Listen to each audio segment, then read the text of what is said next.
And welcome to GTV Sports. We're here at Ravenna High School down on the field, and as you can see, it is blue, very original. Jamie Ward along with Matt Jaworski. Matt, we're here in week 12, the undefeated Hilltoppers in the regional semifinals. Another big game. They're pretty confident about their opponent tonight, the Warren Harding Raiders. Absolutely, Jamie. This is a Raider team coming in 10-1, has a very good Division I quarterback. Going to be interesting to see how the staunch Hilltopper defense can shut him down tonight. It is about the offense for both of these teams. It's vaunted. We expect high-scoring games. So far, nobody has stopped Chardon or their senior quarterback, Tommy Beninati. He can do something special tonight. That's right. He has a chance to break Mitch Hewitt's school record for rushing yards, and he's 15 yards shy of the 2,000 mark this season. Well, the Hilltoppers behind us, they've chosen to go with the all-black uniforms again. They look great. The field looks great. We'll get things going in just a moment here on GTV. Hilltopper Playoff Football is brought to you by the Chardon Hilltopper Gridiron Club in coordination with GTV and the considerable support of the following businesses. Tonight's game is brought to you by the Burr Funeral Home, Conic Law, LLC, Foot and Ankle Specialists of Ohio, Junction Auto Family, the Chardon Smile Center, the Middlefield Banking Company, Square Bistro and Lore Bistro and Sushi Bar, Consumer Tire, Keller Williams, El Patron, D&S Automotive, the Goddard School, Residence Artists, the Bass Lake Tavern and Inn, Precision Orthopedics, Boozagon Audio Video, the Chardon Athletic Boosters, Aqueduct, GTV. Hilltopper Playoff Football on GTV is also brought to you by Cabanas and Chesterland Tavern, Adler Sports and Ash Mayfield Window Cleaning, Chardon Welding, and Alvord's Yard and Garden. Hilltopper Playoff Football on GTV is also brought to you by CCM, Chardon Chester Rental and Chardon Tavern, KT's Custom Logos and Less Engineering, the McCaskey Team, and Joe Burnett at Union Home Mortgage.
national anthem and remain standing for the Chardon High School alma mater.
Warren Harding, the Raiders. Trumbull County come in with a record of 10-1. They will receive the football, and they'll go right to left. A little bit of an interesting situation here at Ravenna High School in the sense that we're actually on the visitor side for the number 3 ranked Raiders, and Chardon is over on the home side. They come in as the home team as they are number 2 in Division II and Region 5. For the Hilltoppers, who are in their all-black uniforms, head to toe, with that red helmet with the script Chardon. And of course, it'll be Ethan Ziegenfuss who will kick things off, a young man, a senior, who not only is a premier player, Matt, on offense and defense, but his right foot this year has just been outstanding, especially when you consider field position and his ability to knock through the extra points. Absolutely, Jamie. He has been a huge, huge weapon for the Hilltoppers. When you can pin opponents back inside the 20-yard line anytime you need, that is just a huge boost. Well, if you didn't make the drive tonight, because it is cold, it is a fall evening, then thanks for joining us. If you're listening live on GTV, if you're watching this replay over the weekend on our GTV Time Warner channel, or if you are on our website, don't forget you can visit geaugatv.org and you can watch this game on demand anytime you'd like on any of your devices, and that goes for all of our fall sports in our 20th year here at GTV. Hard to believe, Jamie, 20 years. So getting things ready. And again, if you're a football fan, you're familiar with the blue turf of Boise State, right, Matt? And that's exactly what we have here tonight. Should warn the folks, do not adjust the color of your TV set. It is blue. Completely blue. Beautiful field, though, no doubt. And the Hilltoppers are used to playing on this type of surface.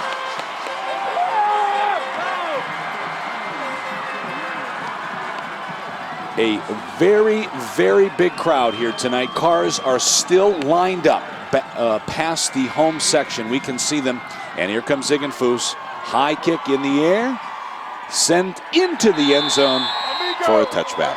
Jamie, and that's a great idea. Chardon going to be needing to do a lot of that tonight because these Raiders returned 2 kickoffs for touchdowns last week. Well, they come in. They have a high-powered offense. There's no doubt about, led by their senior quarterback, Lynn Bowden, who we're going to talk a lot about. He's got 29 rushing touchdowns on the year, Matt.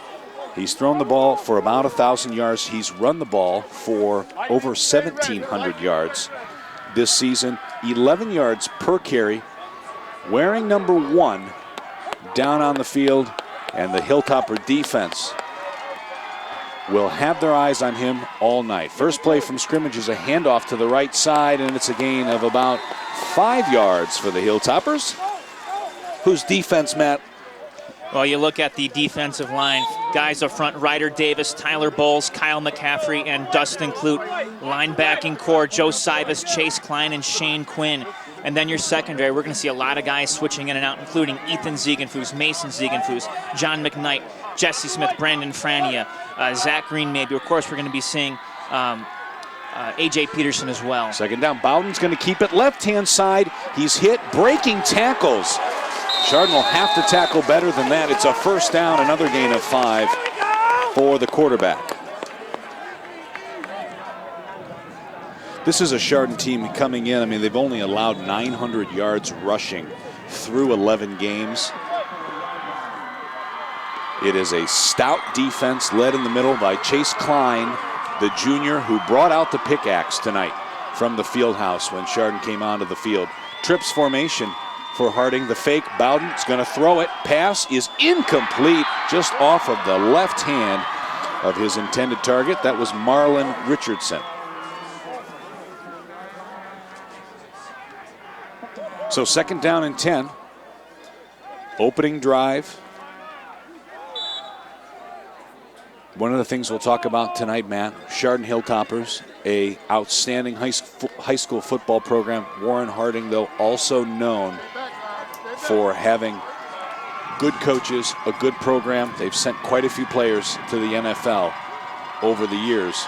From the snap, Bowden running right side. He's got a lane, but he's brought down after a gain of about 6. Yeah, Chase Klein in on that tackle, Jamie. You look at a guy like Lyndon Bowden. He can rush the football. He has the most rushing attempts for the Raiders. Has gained 1,758 yards on the year, 29 touchdowns. He's not a guy that likes to initiate contact, though. He's a guy that's a slasher. He wants to slash and dash, shake and bake, if you will. It'll be 3rd down and 4. And again, Harding has 3 wide receivers on the left side of their formation, the near side. There's a snap, the fake. Bowden's going to keep it. He hops out, breaks 1 tackle. There's another break across the 40. Here comes a penalty flag, and he's very close to the 1st down. Well, again, you see his athletic ability there, Jamie. He has that burst of speed where he can just kind of turn it on, make you miss, but he also has that ability to just stretch out the play, keep bouncing along until he finds an opening to take advantage of. Officials will call a hold on Chardon. And so that penalty is going to give Harding another 1st down. Now you can't do that against a good team like Harding. They'll make you pay. Talked about Chase Klein. He comes in 106 total tackles. That's 13 per game. Yeah, he missed a couple games. Yeah, he did. On 1st and 10, there's a snap. Bowden is going to throw it. Almost sacked. He gets away. You can see how athletic he is, and there he goes. 35-30. And it's a 1st down, a gain of about 17. Boy, Jamie, it looked like Chardon was going to have him trapped near side, but just so many guys around him, no one could get a hand on him and bring him down. He's a very athletic player, 6 foot tall, 185 pounds. And Lynn Bowden just has that. It's why he's a Division I recruit. Numerous Big Ten teams have already offered him scholarships. Hilltoppers defense trying to wrap him up. Here on 1st and 10, he fakes the throw. Now he runs left. He's out of the pocket, breaking tackles, positive yards down to about the 22-yard line. Yeah, it was the Hilltoppers Division I recruit right there, Chase Klein, making the tackle. Jamie, what they need to do is they need to play contained defense with him. Keep him from getting out of the pocket. You really don't want this guy to run. Clock is stopped at 9:25 to go here, 1st quarter. Thanks for joining us. Hilltopper football here on GTV. 4 wide receivers for the Raiders on 2nd down and 4. Bowden is from the gun, will be from the gun all night, and he gives it right side. 1st down, Raiders. Positive yards, about 6 on the carry. That's number 15, Desmond Douglas. He's got now over 500 yards on the season, 7 yards per carry. One of the things that we've been asking ourselves all year long is when will the Hilltoppers be tested? Folks, it's tonight. Harding, no huddle.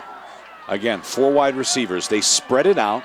They've got Bowden in the gun and 1 running back. He's going to keep it right out of the snap. 15, and he's wrapped up by a lot of Hilltopper jerseys. Give him about 2 yards on that run.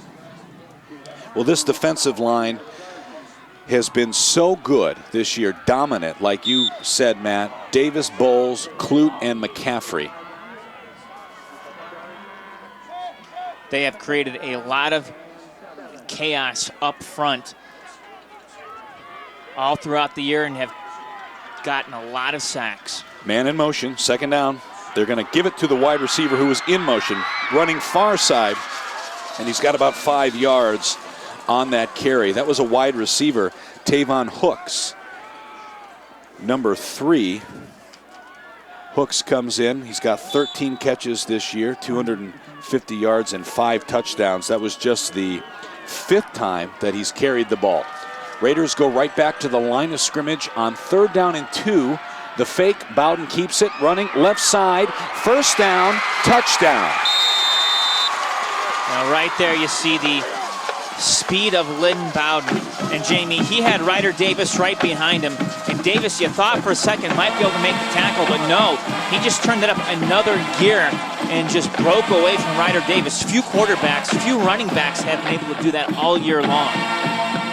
It's an 80-yard touchdown drive for Warren Harding to start this game, and in for the extra point is Dominic Van Winkle. Dominic, a senior. Snap and hold is good, and Van Winkle's kick is also good. So it didn't take long for the Raiders, 4 minutes, to score the night's first touchdown. And like you've said, this Hilltopper team, 11-0, has not trailed very often, if at all, Matt. Second time this season they've trailed in the first quarter. Wow, imagine that. Matter of fact, second time this year they've allowed a team to score on their first drive.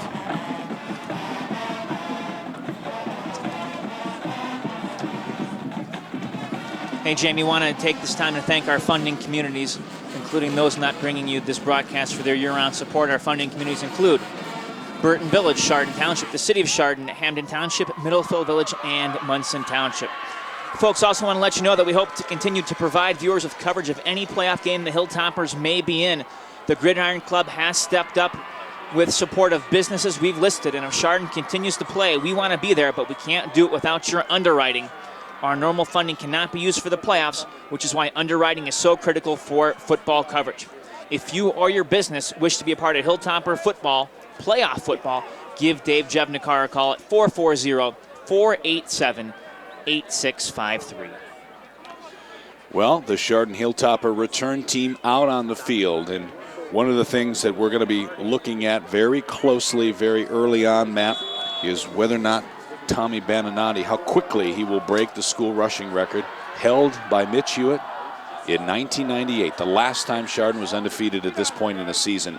Fielded at the 22 and running forward is Ziegenfuss. Ethan, he's hit hard across the 30 to the 32-yard line. There's a penalty flag down.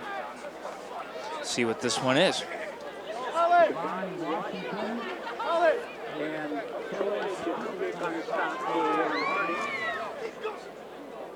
Holding against Harding. Second time we've seen the tacklers get called for holding.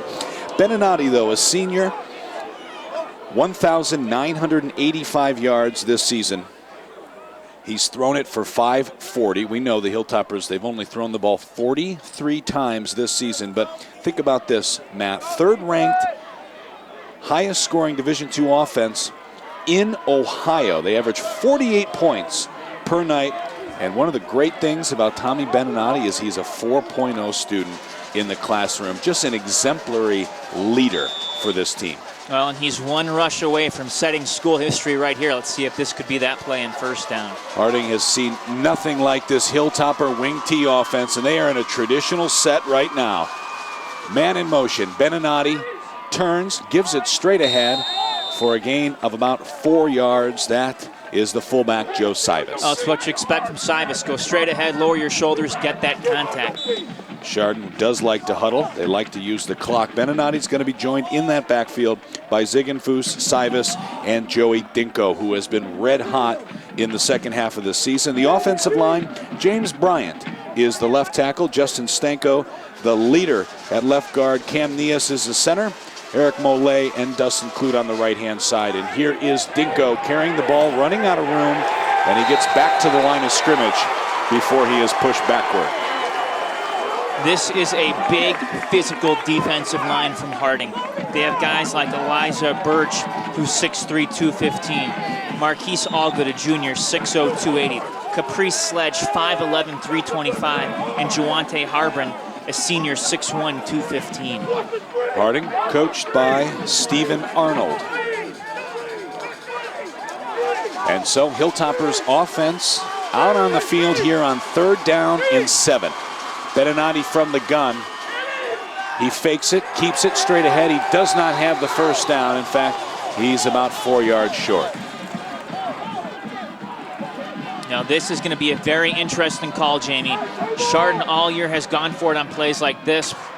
And they are right at midfield. The ball is basically touching the 50-yard line, and they're going to go for it. Mitch Hewitt not playing for field position. He's playing for points right now. First drive of this. First big play of the game. It's 4th down and 4. 6 minutes on the clock here in the first quarter. Beninati fakes, running right side. He's hit hard. It's going to depend on the spot, and I think he's got the first down. Yeah, good second effort by Beninati. Got hit initially, bounced back, but kept his legs moving forward, Jamie. Picked up the first down. What a job by the Chardon senior. He got it by about a half a yard or so, and so Chardon gambling early. It pays off. Into the game is Dom Ritchie bringing in the play. And he's now set up on the far side. Beninati from the gun here on first down. Ziegenfuss is in motion, and he is the ball carrier. Running far side, he's got a lane, and he's got a first down or pretty close to it, about 10 yards on the carry. Ziegenfuss did a nice job just being patient, Jamie. Some things developed on that left side, got around the end, made a good move to the sideline, picked up that first down. He is about a yard short, so it's second down and 1. Hilltoppers' first possession of this game, driving now into Harding territory.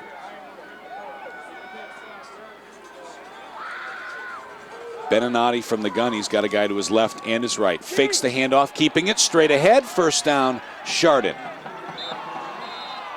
It's about 5 more.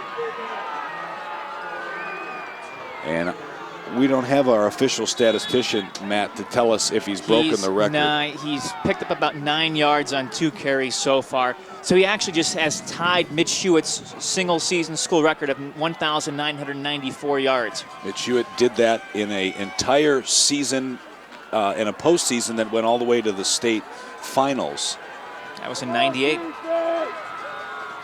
He is now on the sidelines, has restored this program to that kind of greatness. Here's Beninati. He gives it. Running here is Dinko. He's got good yards. Thrown out of bounds at around the 20-yard line. It's another Chardon first down. Joey Dinko, what a runner, Jamie. You look at what he did last week. 11 carries, 8 carries for 103 yards and 3 touchdowns. He has been finding the end zone this season, especially in the second half of the year. He's got 18 rushing touchdowns, 21 total. Think about that. Now, he does it when he's lined up in the slot, just like he is right now. First down and 10. And they're going to go to Ziegenfuss again. Running, he's hit at the line of scrimmage, brought down, no gain. Nowhere to go. Ziegenfuss was a guy, Matt, who caught a couple of big touchdowns early on. We weren't, and looked like he was going to be a big part of this offense, and then he just didn't get the call as often. He's a very important defender on this team as well, but already here early on, Chardon is going to the senior. Yeah, and why not, Jamie? This is the point of this game, is you got to score to keep up with Harding. Beninati from the gun. He's going to throw it through the middle. It is caught, and it is inside the 5 down to the 3-yard line. That is Dinko. What a nice job by Dinko to make an adjustment right there, make that catch, and held on to it, Jamie. He had a pretty good lick, but it's a first and goal situation now for the Hilltoppers as they're knocking on that door trying to tie this game up. Sustained drive for Chardon. And this is where they are so difficult to defend. When you only need 3 yards. The ball officially on the 3-yard line. Beninati is now under center. Man is in motion. Beninati turns, gives it, touchdown. It is Sivas, the fullback. He walks in for the score. Huge, huge response by the Hilltoppers.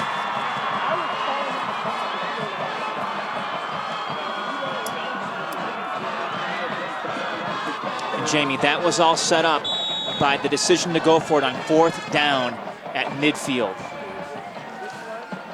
And so Dylan Hemley is the holder for the Hilltoppers. Good snap. And Ziegenfuss's kick is up and good. And so that ties the game at 7 with 3:45 to go here in the first quarter. We'll pause, be back here on GTV.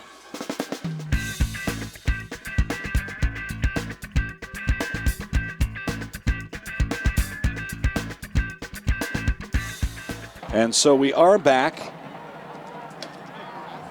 Both of these teams, Matt, on offense are so good. They both took it down the field. The only thing that we did see, though, that we weren't sure what we would see is that they were sustained drives and they used the clock.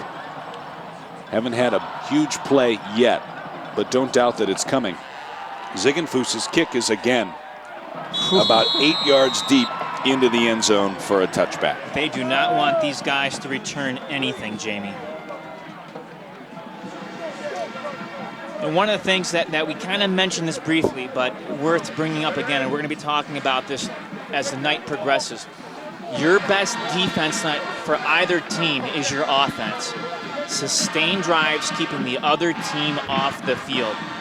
Chardon has a couple guys that go both ways, and I think one player for some of those linebackers, like Sivas in particular, and in the secondary. You're right. Bowden fakes it here on 1st and 10, and he's very good at misdirection.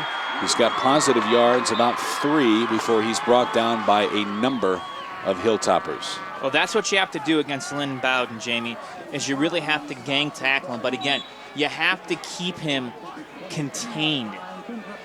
You can't allow any holes to open up. Dustin Clute is another Hilltopper who goes both ways on the line, getting a lot of work. This time they're going to run it. They toss it to the running back, to one of the wide receivers who's in motion. Yeah, Marlon Richardson.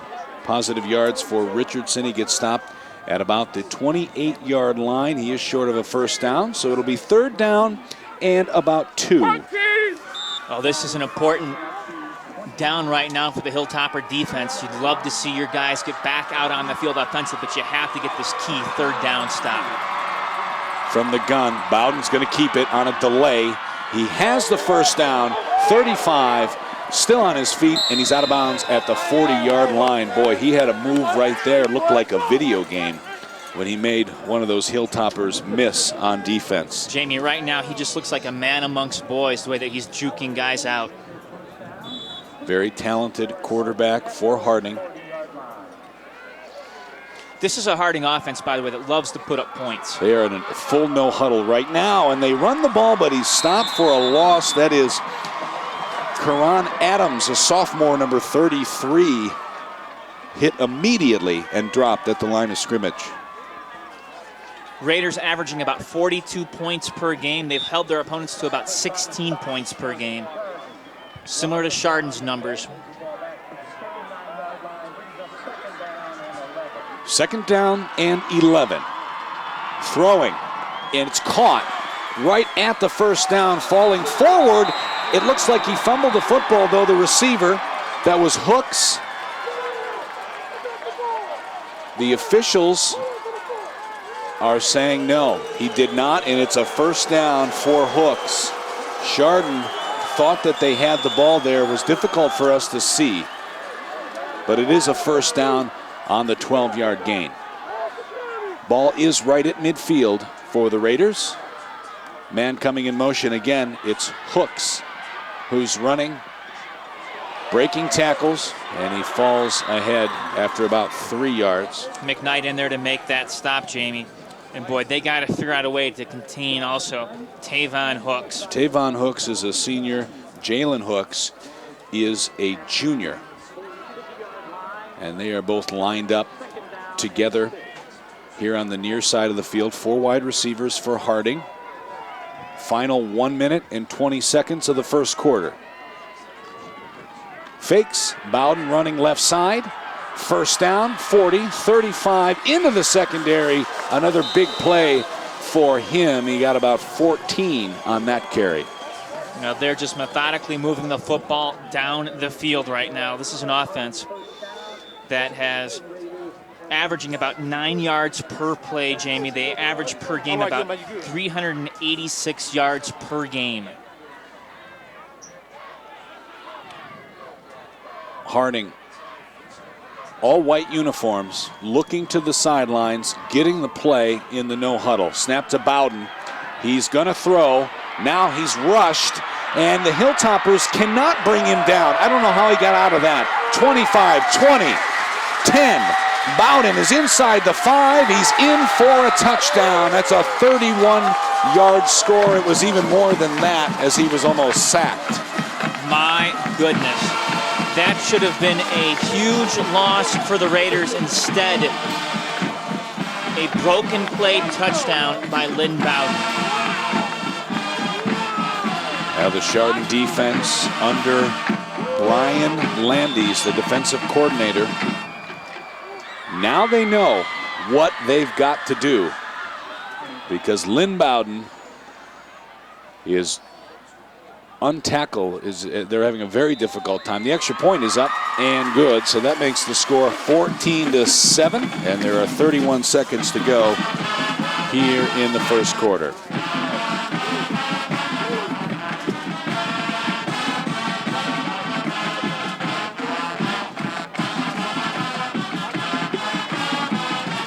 Well, defense is going to be a key, Matt Jaworski.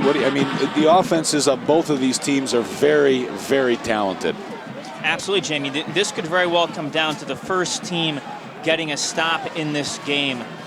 And right now, neither team has been able to get stops.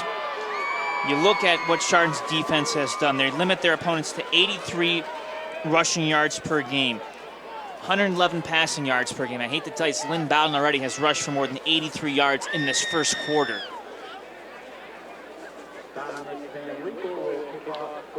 Van Winkle's going to kick off for Harding.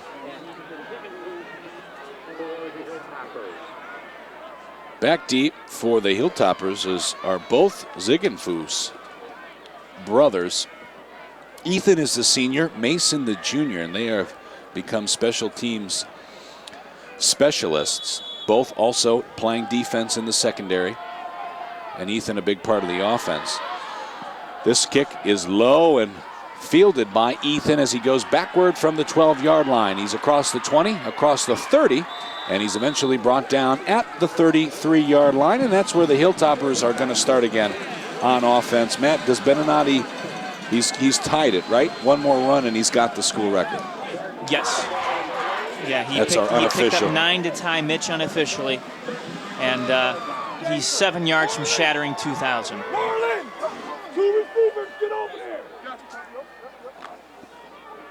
Been a lot of fun covering this young man. From the gun, man in motion. They do the scissor play, and running ahead with the football across the 40 is Joey Dinko. He took that. Originally, it was John McKnight who took the handoff, and then he immediately gave it to Dinko. It's like a counter, except for it's like a counter reverse. We call it the scissor.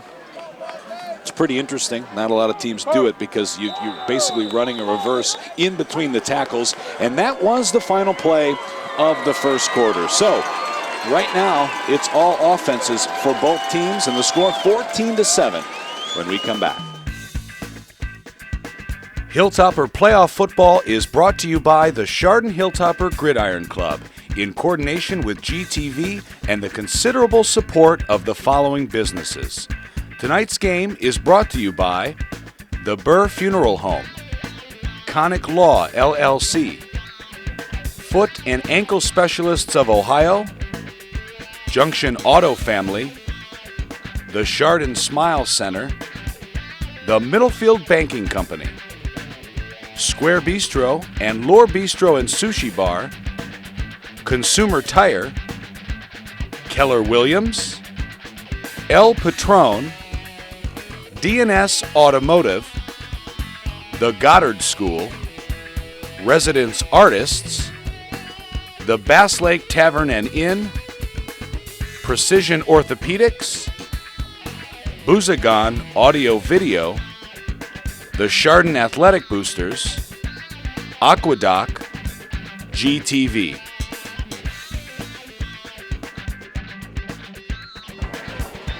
And we are back here on GTV. Thanks for joining us. Hilltoppers coming to the line of scrimmage on a 2nd down and 3. Beninati fakes it, keeps it, left side. Positive yards, pushing forward. Beninati through the line. He is into Harding territory, and now officially or unofficially, he is the record for the Hilltoppers. Absolutely, that run right there pushed Tommy Beninati into the record books. The all-time leading rusher at Chardon High School in a single season. And Jamie, he can still add on to that. A lot of time left to play. He's going to need to if Chardon will win this football game tonight. He fakes it, keeps it again himself. He's hit at the line and driven back. No blockers in front of him.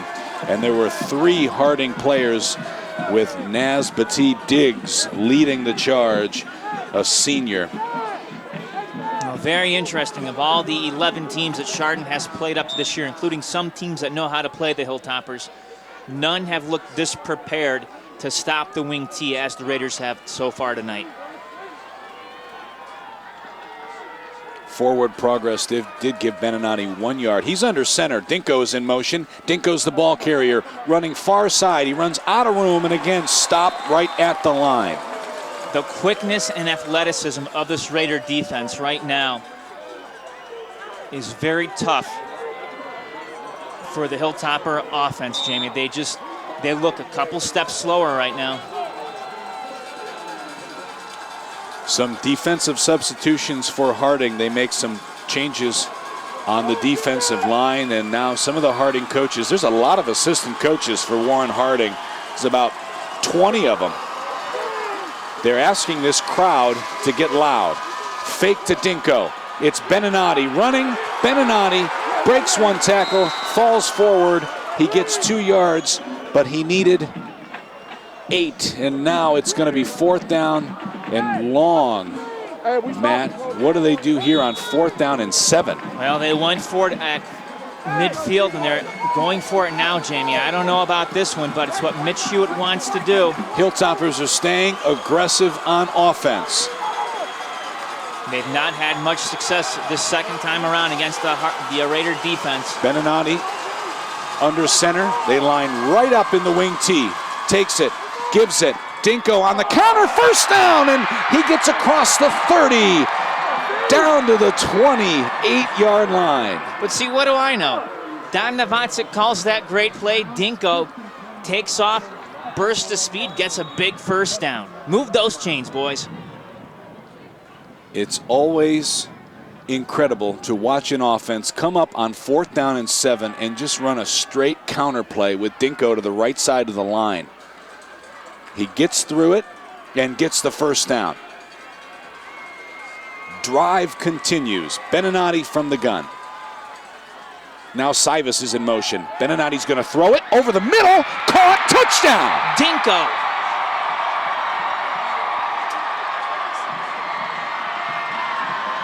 That was John McKnight. Number 27. Oh, yeah, 27. I saw the 2, not the 7. But he was wide open, uncovered through the middle of the field. And that strike goes for, what, 29 yards?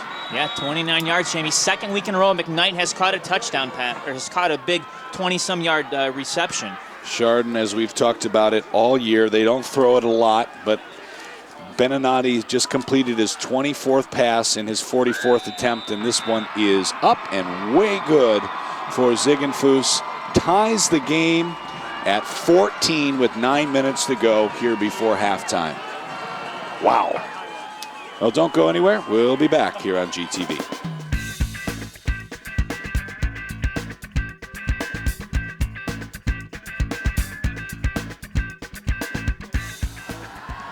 And it's a squib kick. It is fielded by Harding. And breaking tackles, actually. Oh, no. Jalen Hooks is still on his feet. He gets across midfield down to the 45-yard line. Again, Chardon missing tackles. That was that was like an onside kick, and that it bounced a couple of times into the middle of that Raiders return. Well, Jamie, it's a case where you look at the wind. The wind is blowing It would be left to right, if you will, over the field. So Ziegenfuss kicking into the wind. They're thinking that ball on the kickoff is going to get caught up in the wind, going to give the return guy a lot of time and their blockers a lot of time to set up a wall. That's why they did that little short kick there. So a shorter field for the Raiders. Each team with 2 touchdowns on 2 possessions. Chardon has not been able to tackle the Raiders quarterback Bowden. He gives it straight ahead here on first down to Douglas, and Douglas is stood up after a gain of about 1 yard. Hilltoppers will gladly let Douglas carry the ball every single time the rest of the game.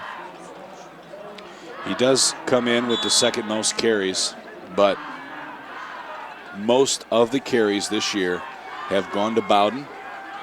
He's got really more than everyone else combined, and that's everyone else who's carried the football this year for Hardick. Second down and 9. Bowden fakes it this time to Douglas, and here he goes. Running near side across the 40, and he's got positive yards before he's brought down at the 38-yard line. Jamie, he has over 1,700. The other runners for the other ball carriers, if you will, for the Raiders do not have 500 by themselves. I think Douglas came in with what, like 496 or something like that. Yeah, he's had a few carries today. Third down, and it is either a long 4 or a short 5. Bowden has it. He's going to throw it. Down the field, it is caught. It is caught. It was a low throw, and Hooks is able to get his hands underneath it for the first down. It was a nice catch here on the near side of the field. Nice job by Hooks to make that catch. Ball's on now the 27-yard line. Raiders will not huddle. They fake it and throw it, and it's incomplete. Short pass was not going to be much anyway had Richardson caught it. He was well covered.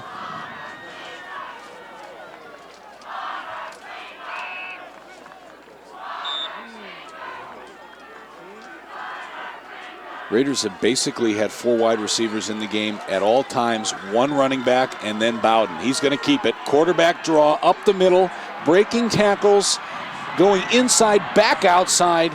First down, hard to bring down, 12-yard play. You know, Jamie, he's elusive enough. It reminds me of a Michael Vick back in Vick's heyday, where he just had that slashing playmaking ability. Wouldn't even compare him to Cam Newton nowadays just because Newton is so big. It is a first down. The ball is at the 16-yard line. Chardon has not stopped the Raiders yet tonight on offense. Hooks takes it. The wide receiver, he is stopped at the line of scrimmage. Nice job. Joe Sivas is there. McCaffrey was in there as well. Yep, Kyle McCaffrey. He's had a big year, came in with 65 total tackles, 4 sacks, forced 3 fumbles, and he has just been really tough. Other nice thing about Kyle, he's 5'10", 216. He does not have typical defensive line size, but he works so hard, and that's why he is a 3-year letter winner in this program. Second down. Fakes it. Bowden's going to keep it, and there he goes. He's got running room inside the 10 to the 5, and he gets to the corner for a touchdown. 15-yard touchdown, his 3rd touchdown tonight. Simply astonishing, Jamie. Lynn Bowden, a guy that when you look at total offense, averages about 250 yards of total offense per game, and he's well on his way to that number, if not more tonight. And again, Chardon has to figure out a way to play contain with that young man.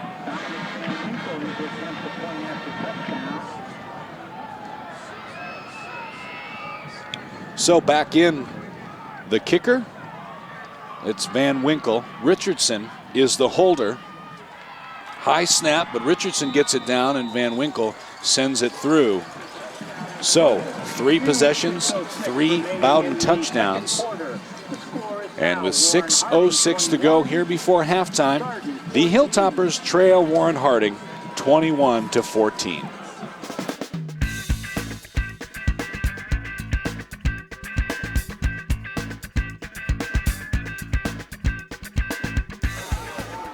And we're back here at the blue field of Portage Community Bank Stadium at Ravenna High School. The Ravenna Ravens are the team that plays here throughout the season.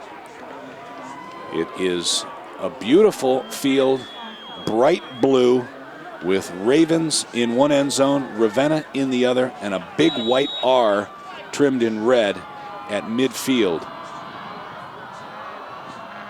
Low kick on the ground. Tough to handle, but picked up at the 12-yard line by Ziegenfuss. He gets across the 25, and that's where he'll be stopped at about the 28-yard line. Well, Jamie, the Hilltopper offense coming back out on the field. It's an offense that has actually used the passing game successfully tonight. Once, that last time we saw him out on the field, scoring via a touchdown. Plenty of time, and they've got all of their timeouts. Tommy Beninati, the quarterback, is under center. He turns and fakes, and now he keeps it, and he's stopped in the backfield. I think there's going to be a loss on the play again. That's Naz Bate Diggs, number 7, who hit him first. Now, this defensive line for the Raiders is not giving up much yardage, and they've done a great job of knowing where Beninati is at all times and keeping track of him, making sure when he has the football that they are all over him. This is a line that is anchored by Justin Stanko and Dustin Clute, 2 seniors. Stanko, 3-year letter winner. As second down, here is Ziegenfuss, Ethan Ziegenfuss, across the 30, and he's down to the 32-yard line, so he gets about 3 yards. It'll bring up third down. Both of those young men, Stanko and Clute, members of the National Honor Society.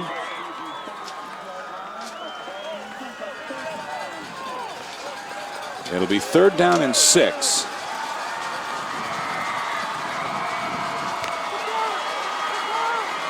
Chardon does get the ball to start the second half. Beninati underneath the center, turns, fakes, now gives. Dinko is the ball carrier. He's not going to have enough. He is stopped short right at the line of scrimmage. Boy, now, Matt, now what do you do? And you punt. They're going to punt. No doubt about that.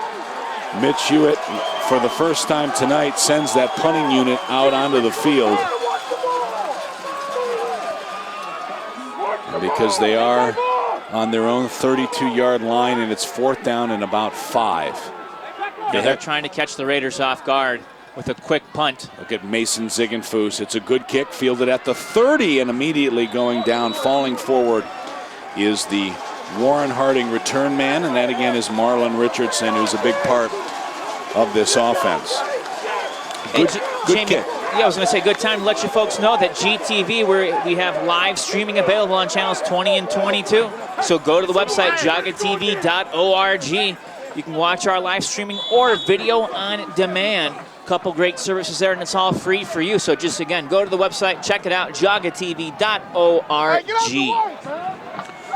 Our 20th season here at GTV. Don't forget you can get copies of DVDs as well. Harding comes out in interesting formation. They've got 4 wide receivers clustered here on the near side. They throw a screen to Richardson. He drops it. Boy, that was a gift. He had blockers out in front of him. The throw was just a bit high, but through the hands of the intended target. 3:58 to go here, second quarter. You know, Jamie, I got a feeling a play like that sets up a play later on in this game where Bowden takes it and runs the other way. 4 wide receivers. Richardson is in motion, and he gets it across the 35-40. Here comes a flag. Flag by the back judge. It's a good gain, 15 yards plus. But the back judge coming in, that's Kyle Brown. It's a young man that I actually coached in baseball, and he's had a great officiating career. Young man from Garrettsville, not far from where we're at, Portage County guy. Kyle Brown is the back judge. The linesman is Daniel Kozma, line judge Patrick Montana, umpire is Farron Murphy, and our referee tonight is Carl Davidson. These guys travel around as crews all throughout the season and then get the assignments in the playoffs as crews. So they have been working together all season long. Penalty wipes away a nice run, so now it'll be 2nd down and 14.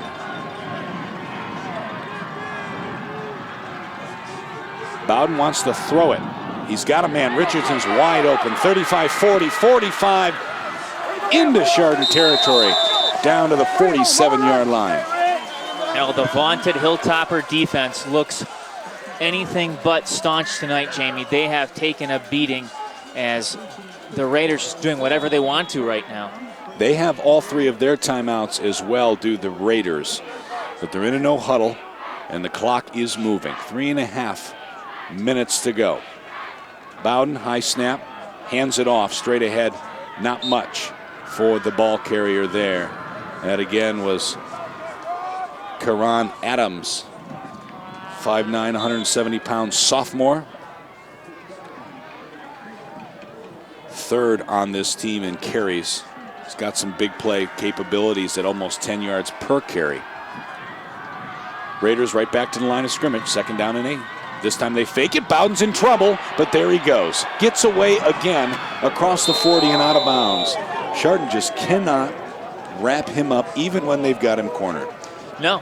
And you almost, Jamie, just don't. You want him just to stay put. But the problem with a guy like Bowden is he doesn't want to do that. He thinks he's got you. You think you've got him cornered, and then he just does something that you don't expect. And he picks up a good chunk of yards, just like that play right there. McKnight and Ziegenfuss are the safeties for Chardon. Here's Bowden. Fakes it, running left side, 30. He's got another seam, 20. Still on his feet. He's still on his feet. Breaking tackles down to the 10-yard line. Very, very hard to tell when he's actually going to be brought down because he gets hit, he even gets grabbed, and he's able to stay up and going forward. Now, Juwan Poole made a great block on the offensive line, took one of the toppers with him, opened up that hole for Bowden and allowed him just to race down the field. And boy, now they're about to, Jamie, be in a position where they could potentially put the Toppers down by 2 touchdowns. This is their 4th offensive drive. Bowden has 3 touchdowns. He's standing at the 15-yard line in the gun, and he gives it straight ahead left side, and not much running room there for Isaiah Wells. Again, the defense has really done an excellent job against everybody except the guy who's wearing number 1, and that is Lynn Bowden. Going to be very interesting to see what adjustments they do at halftime. Bowden from the gun. He's just going to keep it. Running left side, 5. Puts his head down. He's brought down. Big stop right there. And he went head-to-head with Chase Klein. And Klein drove him down. And now Klein turns to the band and the Chardon Crazies and says, let's hear it.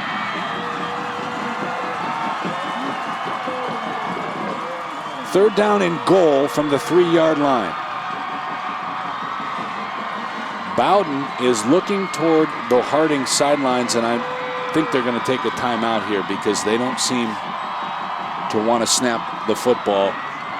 1:05, and they do. They take their first timeout with 1 minute, 5 seconds to go. It's third down and goal, Matt, from the 3-yard line. You got to assume that Bowden's going to be involved in this play. And let's see if Chardon can make another big stop. Now, Chardon going to have to make 2 stops, Jamie, on third down. If they do that, they're going to be called upon one more time on 4th down. These Harding Raiders, again, just the one loss to Cardinal Mooney, a team that beat them last year, a smaller school, but a well-respected football program for many, many years in that area. Yeah, and they got here, Jamie, with a big win last week over Brexville Broadview Heights, a 56-48 victory. And that was a game where Lynn Bowden actually he scored the winning touchdown, and he did it with just sheer physicalness, running over guys. He wasn't trying to slash his way through. It was, he had some guys that he had to get past, and he lowered his shoulders and knocked them over. So that Warden Harding offense is back out onto the field. Hilltoppers in their goal line defense. And right now Harding's got it all bunched up. They've got 3 wide receivers all right around the tight end. Bowden is the quarterback from the gun. He's going to go right-hand side, and he's going to go in for the touchdown. He was hit and grabbed, but the play call was a good one. It was a bit of a high snap. I thought maybe Chardon might catch a break there, but Bowden just athletic enough. He got up there, brought it back down to earth, and just took off the right side, Jamie, for that touchdown. Bowden now with 4 touchdowns. He's got a 31-yard score, a 7-yard strike, 15 yards, and that one was for 3. And think about this, Matt. He's now got 33 rushing touchdowns on the season. Extra point is up and good. And for the first time this season, the Chardon Hilltoppers find themselves behind 28-14.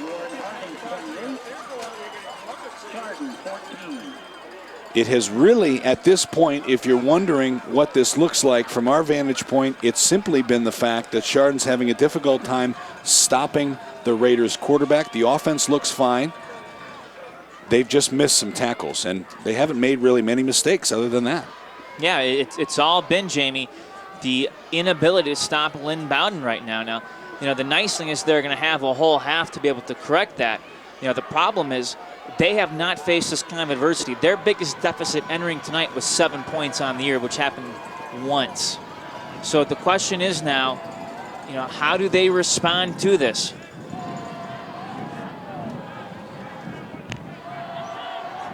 Only time will tell. It is a cold night. Temperatures will dip below 40 tonight. But with the proper jacket, maybe a couple of blankets, everyone seems to be having a good time on the outside. We are in the press box. There's a kick. Low line drive. It is dropped by Mason Ziegenfuss. Now he picks it up on the goal line. Running ahead across the 10 to the 15, and he's hit and dropped at the 16-yard line. Dangerous play with 55 seconds to go. He just should have let that one go into the end zone. Mason, just a junior. He's the team's punter. Has not had to punt a lot, but he has been good defensively. I think we can assume, because the Ziegenfuss brothers are both club soccer players and they've got such great legs, that Mason probably able to kick off and kick the ball as well. Might be someone who can easily step in next year with the graduation of Ethan Ziegenfuss, and the Harding Raiders will take a timeout. Absolutely. Hey, Jamie, this is a good time to once again remind our viewers that we hope to continue to provide you with playoff coverage of further Hilltopper games if they can make it past Warren G. Harding tonight. The Gridiron Club has stepped up with the support of the local businesses that we've listed. And if Chardon, again, beats Warren G. Harding tonight, we want to be there for the next game, but we can't do it without underwriting. Our normal funding cannot be used for the playoffs, so it's why underwriting is so crucial for this special edition playoff coverage. If you or your business would like to be a part of Hilltopper playoff football, give Dave Jeffnikar a call, 440-487-8653. Again, 440-487-8653. Thanks for joining us here on GTV. Hilltopper offense out on the field on 1st and 10. Beninati from the gun, man in motion.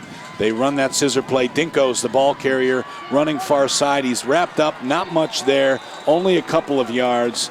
And Chardon probably going to be satisfied with getting into the locker room right now. They will run a hurry-up offense with 40 seconds to go, but they've got a long way to go from the 20-yard line. Beninati is from the gun. Hard snap count. Dinko's in motion. He fakes it to him, and he runs ahead. And he does have a first down, so the clock will stop down to the 29-yard line. Oh, nice to see Beninati getting some positive yardage. And actually now the Hilltoppers are going to use the timeout. That is their first timeout. And Matt, let's talk about Mitch Hewitt and what he's done here with this Hilltopper program. He came in 6 seasons ago for a team that was really struggling. Thinking about the old days under head coach Jim DePofai, but they had a couple of sub-500 seasons, were not beating their rivals. Mitch Hewitt comes in, he goes 4-6 that first season, but he implements a weight program, a bigger, faster, stronger mentality. And since then, he's been above 500 each and every year and in the playoffs now really perennially. Absolutely. He has this program where he wants him to be. You know, would love to see this team go back to the promised lands like they did in 98 and 94, but we'll see what happens tonight. It all starts with this play right here, Jamie. Great uniforms as well. They've got 3 sets this year. Here's the give to Ziegenfuss. He goes the wrong way, backward. It's a loss on the play. And for Chardon, that is probably the way that they are going to end this first half. There's 7 seconds. They're trying to get to the line. Now 4 seconds. 2 and 1, and it is halftime. Well, 28-14 is the score. Harding has scored on all 4 of their possessions, but Chardon will get the ball to start this second half. Both bands will play, and then we'll be back here on GTV. Hilltopper Playoff Football is brought to you by the Chardon Hilltopper Gridiron Club in coordination with GTV and the considerable support of the following businesses. Tonight's game is brought to you by the Burr Funeral Home, Conic Law, LLC, Foot and Ankle Specialists of Ohio, Junction Auto Family, the Chardon Smile Center, the Middlefield Banking Company, Square Bistro and Lure Bistro and Sushi Bar, Consumer Tire, Keller Williams, El Patron, DNS Automotive, the Goddard School, Residence Artists, the Bass Lake Tavern and Inn, Precision Orthopedics, Boozagon Audio Video, the Chardon Athletic Boosters, Aquedoc, GTV. Hilltopper Playoff Football on GTV is also brought to you by Cabanas and Chesterland Tavern, Adler Sports and Ash Mayfield Window Cleaning, Chardon Welding, and Alvord's Yard and Garden.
Highlight Wonder Show, featuring Congress with seniors Audrey Rideau, Katie Stagg, Morgan Geitheimer, and Sarah Peter.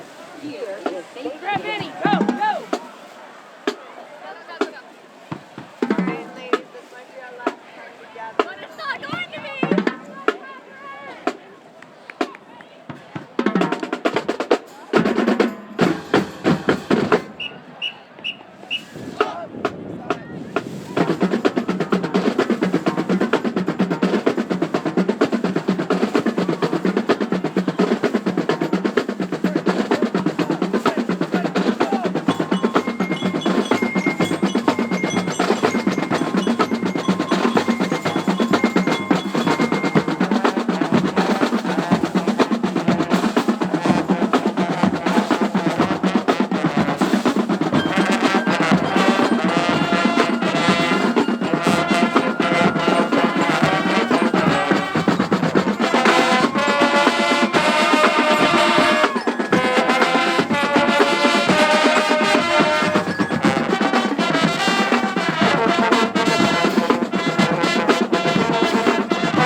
Hilltopper Playoff Football is brought to you by the Chardon Hilltopper Gridiron Club in coordination with GTV and the considerable support of the following businesses.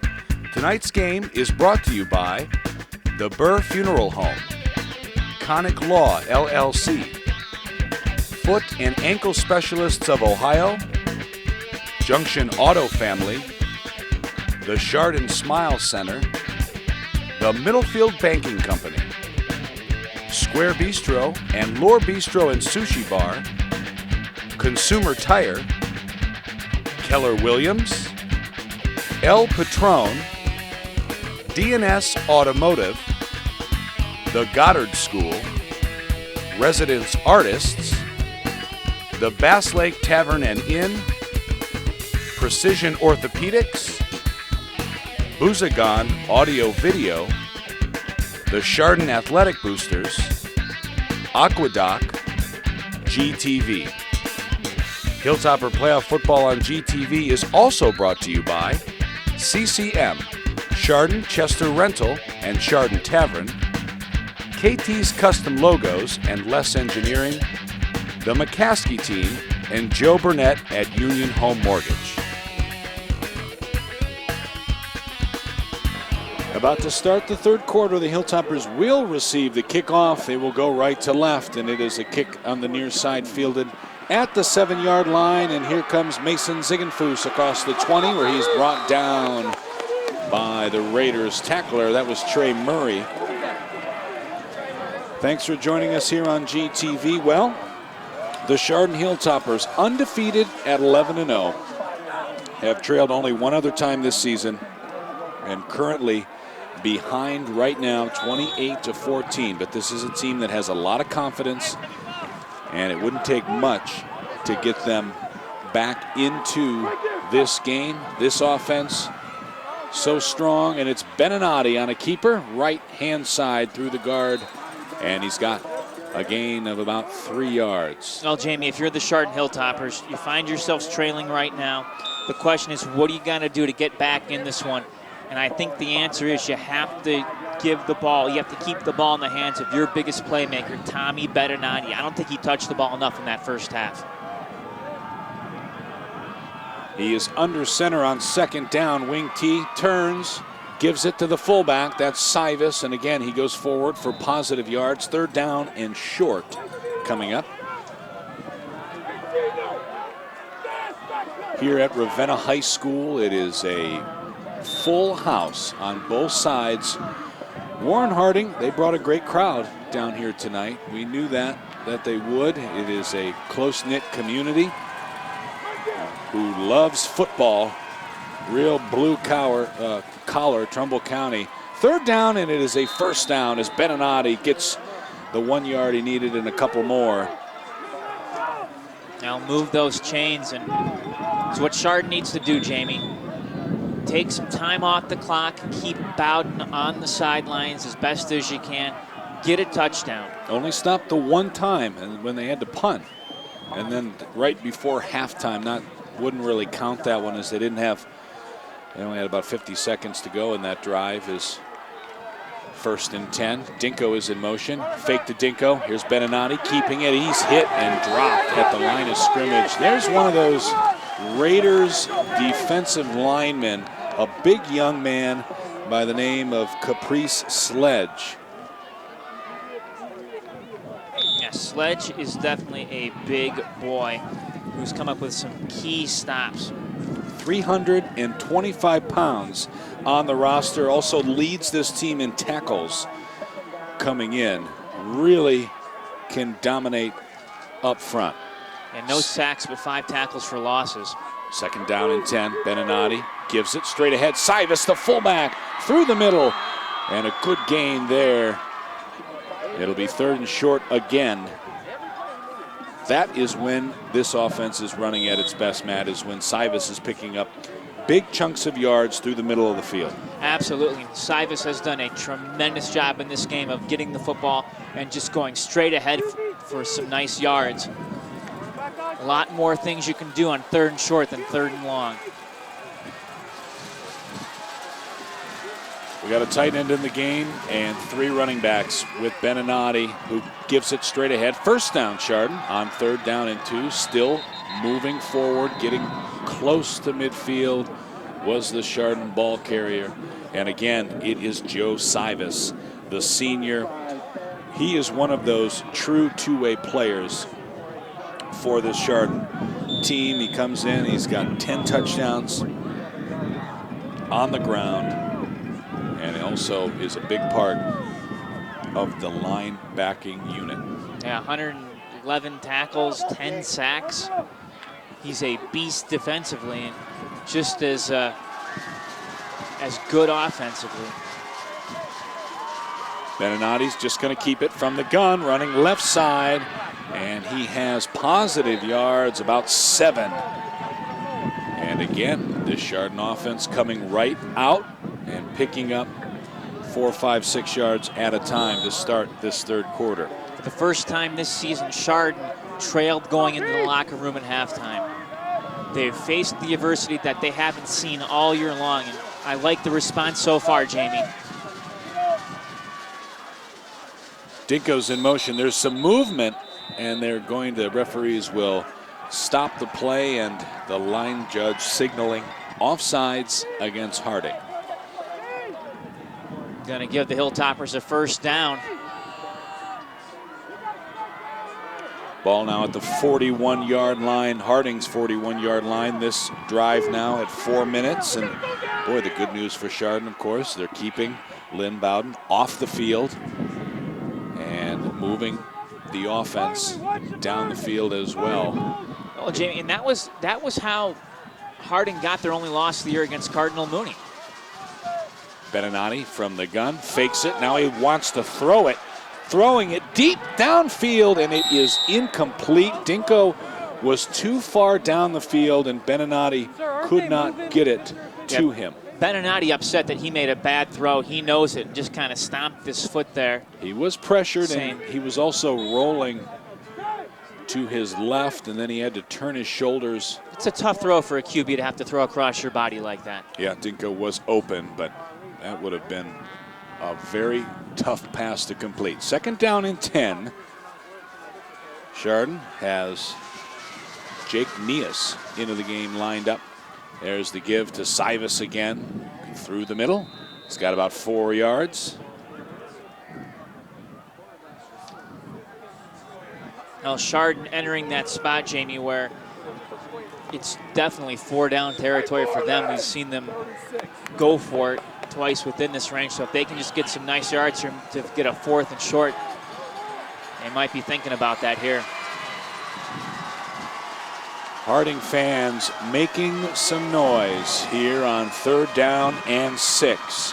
Beninati from underneath the center gives it straight ahead, and he's got a first down, it looks like, down to the 31. I don't know, that spot. Not a great spot for Sivas, and they will say that he does not get the first down, even though he's very close. So it's going to be 4th down and about a half yard.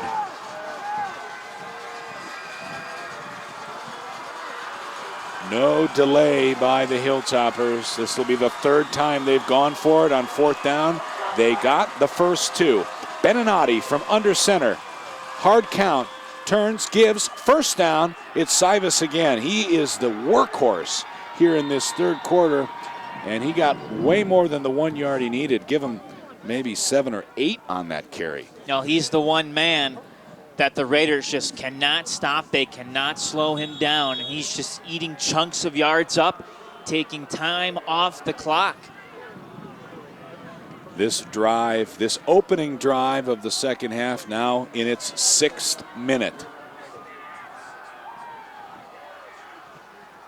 Beninati is from the gun, Sivas to his right. Beninati keeps it with a Sivas lead block. Good yardage ahead, and got about 8 on that carry. Well, we're seeing the Chardon offense start to move the football a little bit, things that they couldn't do, Jamie, in the second quarter.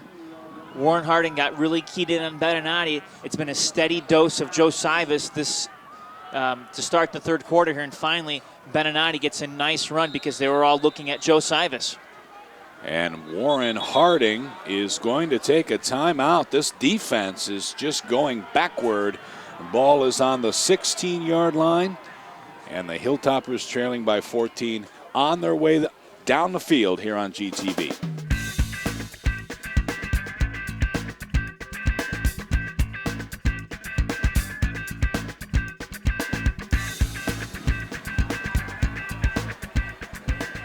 Chardon in a very traditional wing tee. Dinko goes in motion. He is the ball carrier running. First down, there he goes. 5 and down to the 4-yard line. He squirted through, got the first down, and now it's 1st and goal Toppers. Now, that time he looked a little bit like Lynn Bowden, Jamie. Just was elusive as a runner, and it took a couple Raiders to bring him down. Raiders running in some more size. Number 67, Jawan Poole, who weighs 230 pounds, coming in to the middle. But it has been a soft middle for Harding here in the second half. Beninati under center, giving it. Cyrus, right side, touchdown!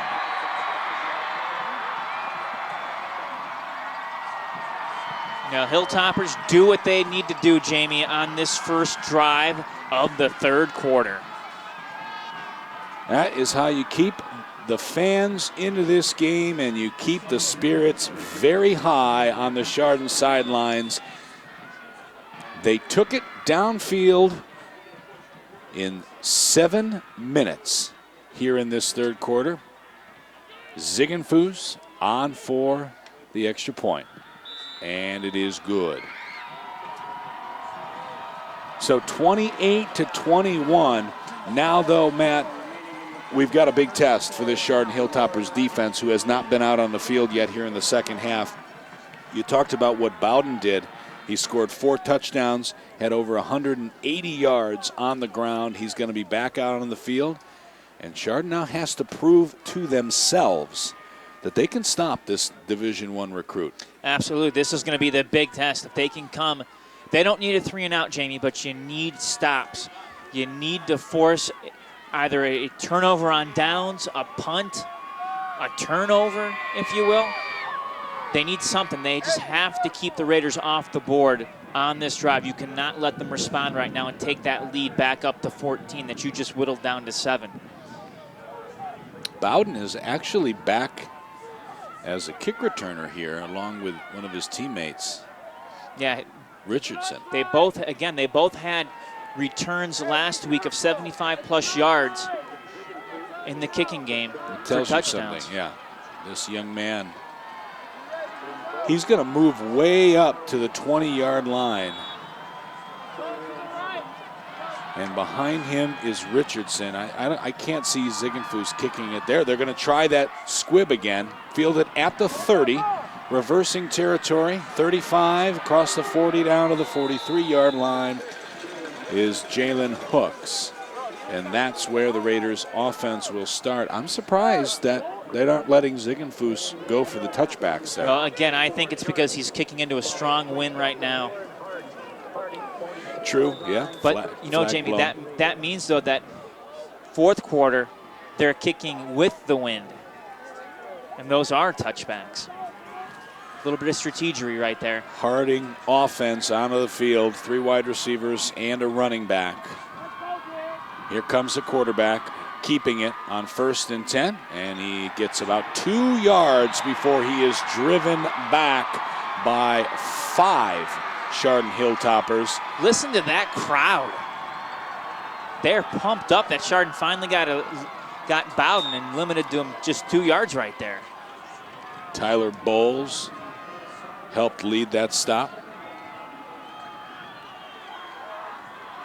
It was a carry that was right up the middle. And now on 2nd down, again from the gun. He's going to hand this one off, and running downhill, good burst of speed, is Desmond Douglas. It'll be 3rd down and about 1.5 yards.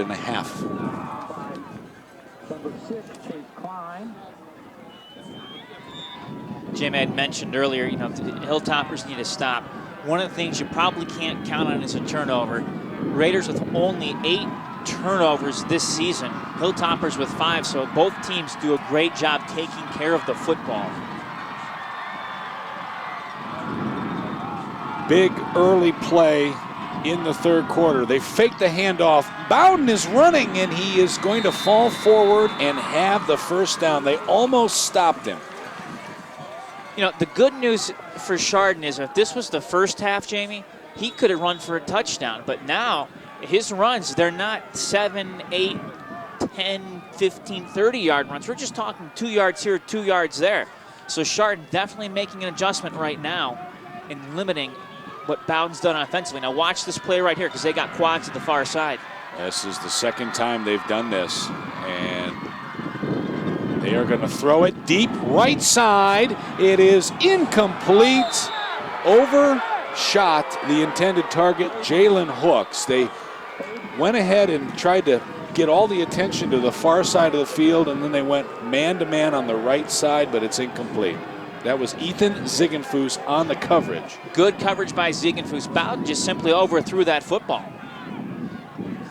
Ziegenfuss. Yeah, and he wasn't really open. No, the crowd. He did go to the ground and he dove for it. Right, there was no contact. The playoff crowd football. here. Playoff football happening right now. They're going to try it again. Same play. This one also incomplete. And Ziegenfuss stands up and signals incomplete, which got to be a little bit careful of something like that here at the high school game. Yeah. That was, but I think he's reacting to this Warren Harding crowd on our side, who now booing again has thought that he was guilty of pass interference twice. There's no way that that's the case. 3rd down and 10. Harding has got the wrong formation. They are running around, switching sides, and now they are going to have to burn their second timeout of this second half. Jamie, this could be huge. Could be. We will see.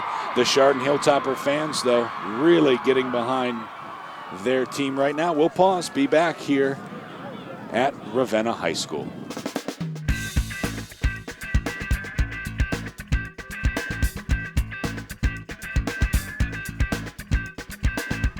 Back here, 3rd down and 10 for the Harding Raiders. They are in Chardon territory at the 46-yard line. The quarterback from the gun, 4 receivers out on the field. 3 to his left, 1 to his right. He's going to throw it. No, now he's going to keep it, and he is brought down after just a couple of yards. Chase Klein was the first guy to get him and didn't let him go. So that really was a stop. And they now, looks like Harding is going to keep their offense on the field. And it's going to be 4th down and 8. Jamie, keep in mind, though, that Bowden is the punter on this team. Well, he's not lined up very deep, but now he goes back. So, Matt, you may have called it. He goes back into more of a punt. Bad snap. He does kick it, and it's a good kick, a spiral. It hits at the 11 and bounces to around the 13-yard line. Boy, Chase Klein was oh so close to getting a hand on that one. And Jamie, you can kind of feel the momentum starting to swing, that pendulum coming back now toward the Hilltoppers. They finally got to stop, and now they need to get to work again offensively. The coaches for Chardon are going nuts down the sidelines. Boy, it's like Hewitt wants to put on a set of shoulder pads and get out there. Well, they are excited, as they should be. That's about as good of a third quarter as they could have hoped for right now. They got a long way to go here on offense, so with 2:20 in this third quarter. They used Sivas on that first drive quite a bit. Don Novacek, the offensive coordinator. We can hear him in the booth next to us. 1st and 10. Beninati takes a snap, fakes it. Oh, he gets hit very hard, but he breaks that tackle and gets down to the 20-yard line. What toughness by Tommy Beninati, able to shake off one tough hit, continued to go forward, picked up some positive yards, Jamie, and now it's a 2nd and short for the Hilltoppers as they trail by just a touchdown here late in the third.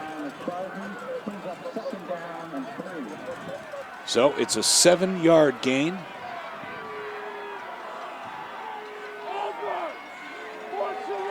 Now again, he's under center. Traditional wing T look. Fakes it. He's going to keep it. Running. Far side. There he goes. Beninati to the 50. He's got one man to beat. 35, 30. He stops, cuts it back up, and is brought down at the 20-yard line. Chardon's first big play tonight. And the Harding defender is down, and he looks hurt.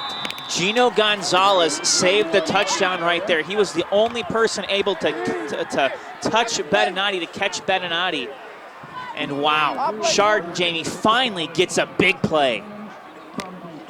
He is down, and so we will pause. Hilltoppers moving the football when we come back.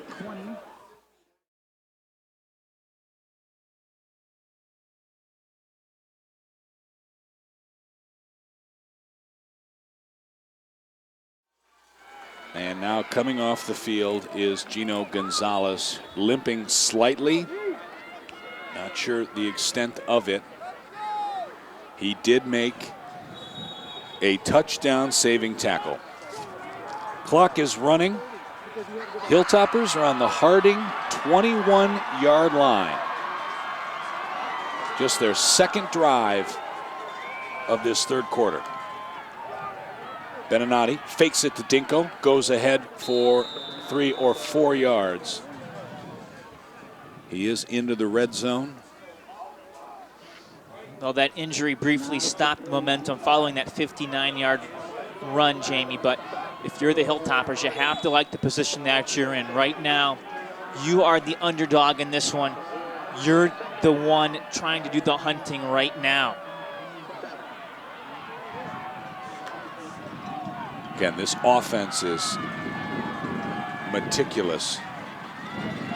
Clock running. Bettinati from the gun. He's got Cybus to his right. Dinko is in motion. The fake again to Dinko. It's been all Bettinati on this drive, and now maybe running out of gas as he only goes ahead for a couple of yards. He has carried the ball each time on this drive, and now he's got a 3rd down and 5 coming. They do not have to snap the ball again if they don't want to. There's 15 seconds on the clock. Bettinati looking to the sidelines, and I believe Matt Jaworski. That's going to be the end of the third quarter. Well, the Hilltoppers were trailing. They come out, get the touchdown that they needed, but more importantly, they get the stop against Harding. First time they had done that tonight. And so we head to the fourth quarter with the Chardon Hilltoppers having momentum. Hilltopper Playoff Football is brought to you by the Chardon Hilltopper Gridiron Club in coordination with GTV and the considerable support of the following businesses. Tonight's game is brought to you by the Burr Funeral Home, Conic Law, LLC, Foot and Ankle Specialists of Ohio, Junction Auto Family, the Chardon Smile Center, the Middlefield Banking Company, Square Bistro and Lore Bistro and Sushi Bar, Consumer Tire, Keller Williams, El Patron, DNS Automotive, the Goddard School, Residence Artists, the Bass Lake Tavern and Inn, Precision Orthopedics, Boozagon Audio Video, the Chardon Athletic Boosters, Aquedoc, GTV. And we're back here. Jamie Ward, Matt Jaworski at Ravenna High School, Portage Community Bank Stadium. Hilltoppers on this blue turf on 3rd down and 5. First play of the fourth quarter. Bettinati turns. There's a flag that comes in by the umpire. Cybus was the ball carrier. He does not get the first down. No, and that's not a good flag. And our umpire talks to our referee, and it is a illegal block. Chop block usually is the signal for that block below the waist, and it goes against the Hilltoppers. Boy, that's a huge penalty, Jamie. Yeah, it is. Cybus did not have the first down, but Harding is going to accept the penalty, and it's a 15-yard penalty. So they go from 3rd down and 5 to 3rd down and 20. You know, we saw the Hilltoppers go to the air a couple times in the first half. This might not be a bad situation. 3rd down and 20. That's a killer. Bettinati from the gun. Man is in motion. They are going to throw. Beninati does not see him, and he has to get rid of it. Incomplete. He's very lucky he didn't get sacked there. It was Jatan Lee who was basically untouched and put Beninati onto the ground. Now what do you do, Matt? Jamie, I believe that they're going to try to kick a field goal. They are. With the wind at his back, the senior Ethan Ziegenfuss is out on the field. This is going to be 48 yards. A 48-yard attempt right in the middle of the field. When's the last time you saw a high school kicker kick at 48 yards? The kick is up, and it is good. Wow.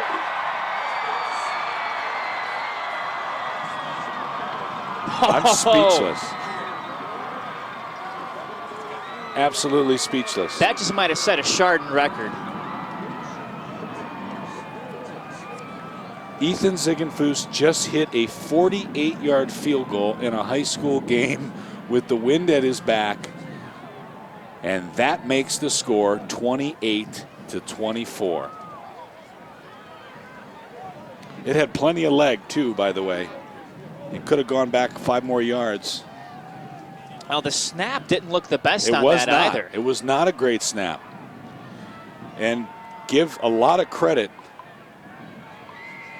to Dylan Hemley got the ball down. Hemley gets it down on not a great snap. So, wow. Ziegenfuss will stay on the field as he will now kick it off. Something tells me that this one's going into the end zone. Yeah, there's a good chance of that. Boy, and Jamie, you know, you talk about the Northeast Ohio kickers. We have had a good group of kickers come through this area over the years, and Ziegenfuss certainly one of them. Ball is on the Chardon 40-yard line. Ethan is ready, and his kick is high in the air and into the end zone. A touch back. Boy, I'll tell you what, too, they sent out the unit. It seemed rather quickly. It was 4th and 20. And, boy, if you're Mitch Hewitt there and you just say, you say to yourself, we're going to try this field goal from 48 yards in this kind of game. He is not a coach who likes to kick it, whether it's punting or field goal. Well, think about this, Jamie. If you can get another stop, you come down and you score a touchdown, and now you have the lead. Second possession of the second half for Warren Harding. High snap. Bowden fakes it, breaking one tackle, and now he's across the 25, stiff arm to the 30, and he's out of bounds at the 34-yard line. Nice block on the near side by Dakota Shelton, the senior 6'0", 165. Moved the Hilltopper out of the way of Bowden. And it's a 15-yard play. That was the first down of this second half. Boy, this game is moving along because of the way that these two teams play offense.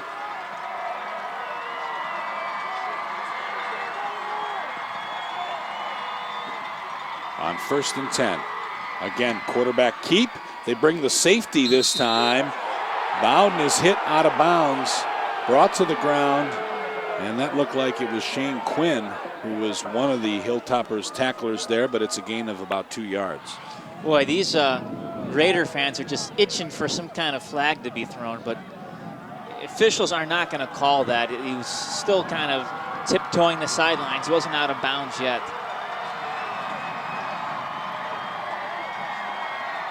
Second down and 8. Same basic formation that we've seen all night from the Raiders. They take the snap. Bowden's going to throw it, and it's incomplete. He missed his intended target low. And now it's 3rd down, and now these Raiders fans, Matt, they seem a little frustrated. Well, they do. They just want their QB to simply run the football himself and make something happen. Has not thrown it a lot this year. He does have 16 touchdowns, though, through the air, but however many times he came in with only about 6 passes per game. Well, here we go again. Hilltoppers looking for another stop. It is 3rd down and 8. Bowden is going to throw it. It is caught. Here come the tacklers now breaking through, and there he goes. Number 20 is Gonzalez. He was the one who was hurt, and he just scored a touchdown. Yeah, they brought everybody into the box, did not leave any safeties back. A good block after the catch opened up that right side, and Warren Harding just burned the Hilltoppers. It's a 63-yard touchdown, and Gonzalez, again, he was the young man who was down with the injury. Obviously, he's okay. That was a wide receiver screen that went for a long touchdown.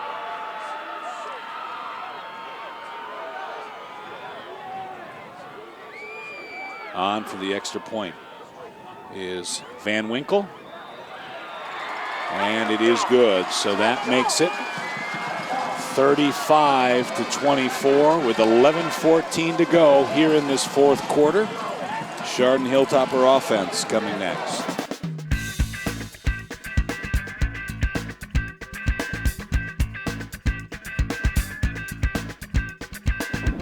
We are back. Van Winkle will kick off for Harding, and it's kind of a stunner on that wide receiver screen.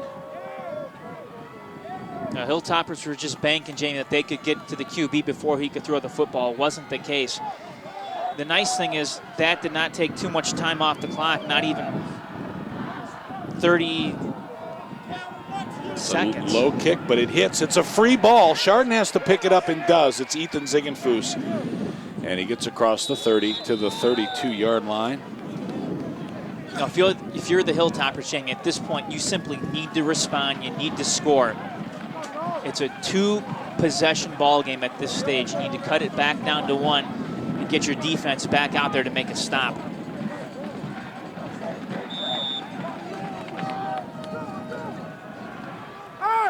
So, Chardon's offense out on the field.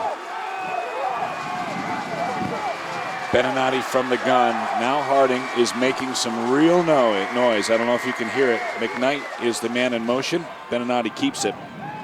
And he goes ahead for a couple.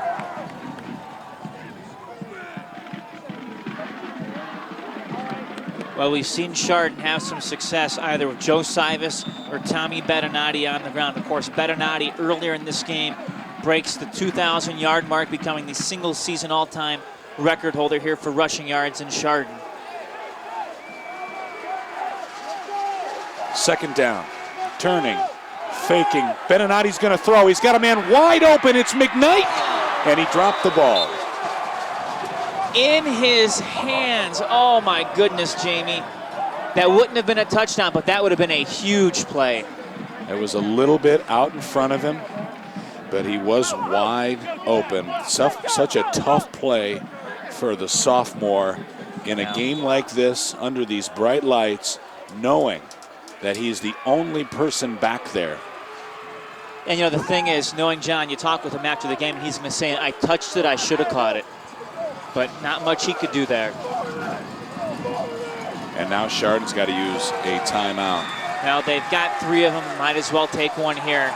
It's awfully loud, Jamie. We've got the windows somewhat now a little bit open here. And if I didn't have this headset, I don't think I'd be able to hear you right now. Mitch Hewitt graduated from Chardon High School in 1999. He is a social studies teacher at the high school, and he's joined on his staff by many other Chardon people as well, including his father-in-law, the offensive coordinator, Don Novotzik, Chardon graduate himself. He's got Dave Toddy, longtime Chardon coach. Brian Landis is the defensive coordinator. He's a Chardon graduate. Chad Morawski is the new boys basketball coach. They're actually practicing right now. Not right now at this exact moment, but the season has begun for them. And Dakota Romine on the staff as well. He's the head boys lacrosse coach. It's 3rd down and 7. This Warren crowd is making a lot of noise. Beninati from the gun. Gives it. Straight ahead. Close to a 1st down on a 2nd effort. That was Joey Dinko. He's got it. And he's got the first down. They just gave it right to him, and he went straight ahead. Boy, Jamie, that was such a huge pickup by Dinko. He just kind of waited, allowed some blockers to open up a little bit of room for him, stayed behind those guys, picked up the first down, and now Chardon in good position here on 1st down and 10.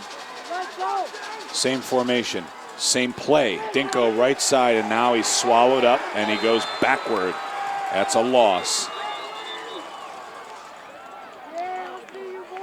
And just met right at the line of scrimmage. He lost about a half yard with the forward progress.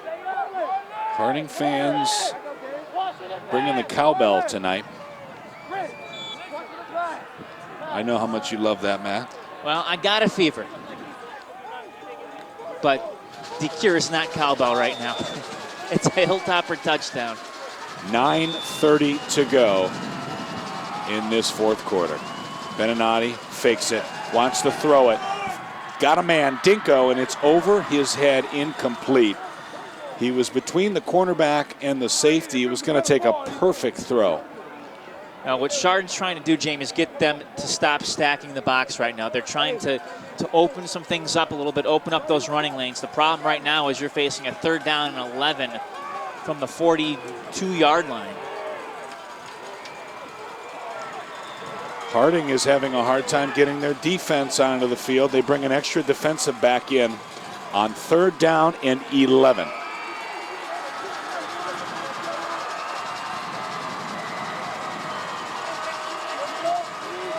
Beninati looks to throw it. Screen play.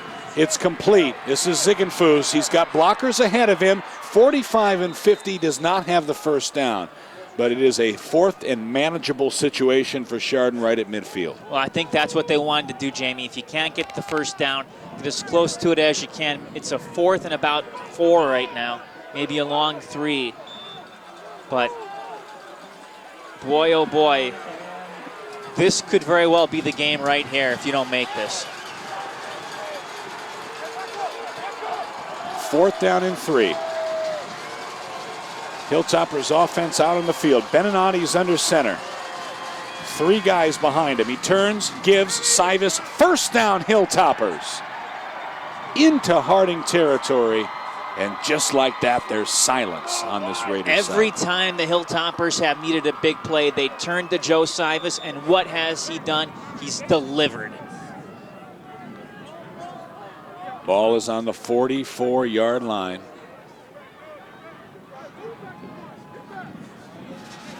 And now they've got 4 wide receivers in the game. No running back, so Beninati, open backfield. He's going to throw it deep left side. It's intercepted.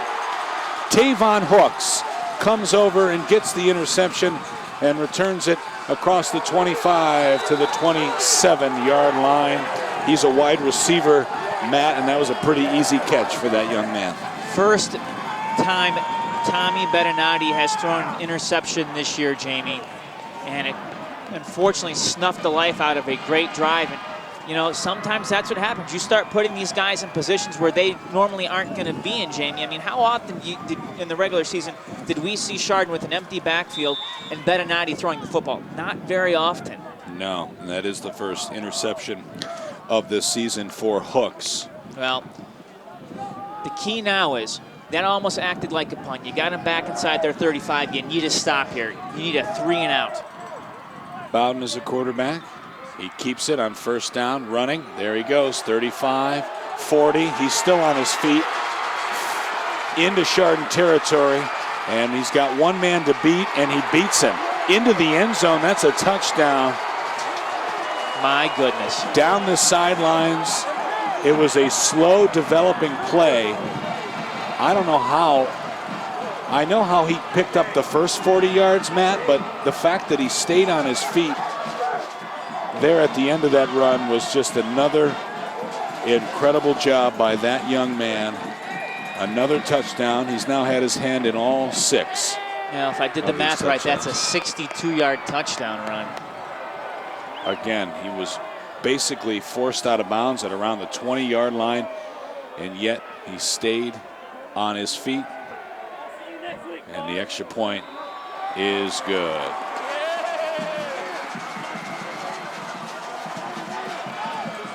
Just simply stunning. A couple of very quick plays. The Hilltoppers with all the momentum going their direction, and then a wide receiver screen, an interception, and a bout and run has made this score 42-24. Chardon does still have 8 minutes and 27 seconds, so there's a lot of football game left here, but they really had things going their way in the second half until the last 15 or 20 minutes. Yeah, I mean, you're down now, Jamie, essentially by 3 touchdowns. It's an awful lot to ask, but we'll see what happens. You know, if Chardon can just break off a big run, all of a sudden it's a 2-score game, and if you can get a stop, anything can happen. We are being shown that Aurora has tied up the game against Hudson. Remember, the winner of this game tonight will take on Aurora and Hudson, the winner of that game. Jamie, I've been covering high school football now for 13 or 14 years, and I don't think I've ever seen a game taken over by one player as Bowden has tonight. Just simply stunning. It's a low kick. It hits, and it is fielded at the 12-yard line by Dinko. Breaks one tackle. There he goes. 30, spinning, and he's across the 35 to the 37. Good return by the senior. And now this Chardon offense back out onto the field, knowing that it is do or die on this possession. Now, the other issue, Jamie, is you need to do it quickly, too. Time now is of the essence if you're the Hilltoppers. You have to do things quickly because you need 3 scores.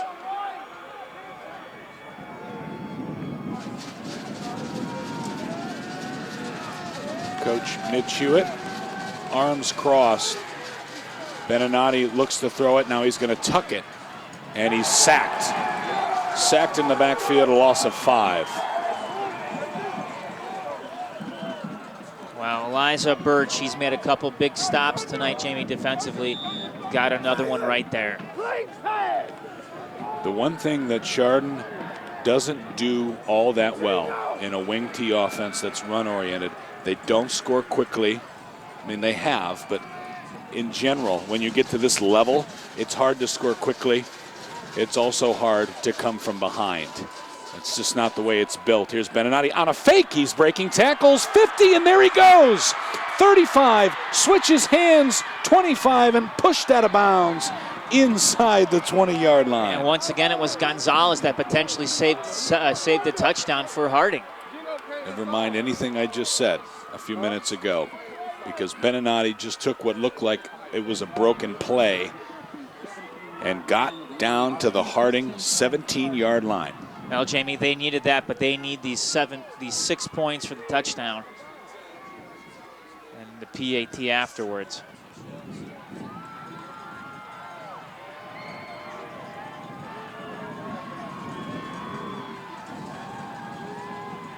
Fake is to Ziegenfuss, and there goes Beninati running left-hand side. He's tackled by a couple of Raiders. He does have positive yards, about 5. We weren't sure what we were going to see out of Chardon if they were tested, really tested, like they're being tested right now.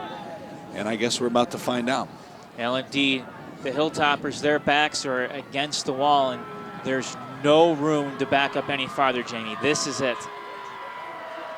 Second down. Sivas is the fullback behind Beninati, who gives it to Dinko, runs out of room, and he is stopped right at the line of scrimmage. So another good job by the Raiders.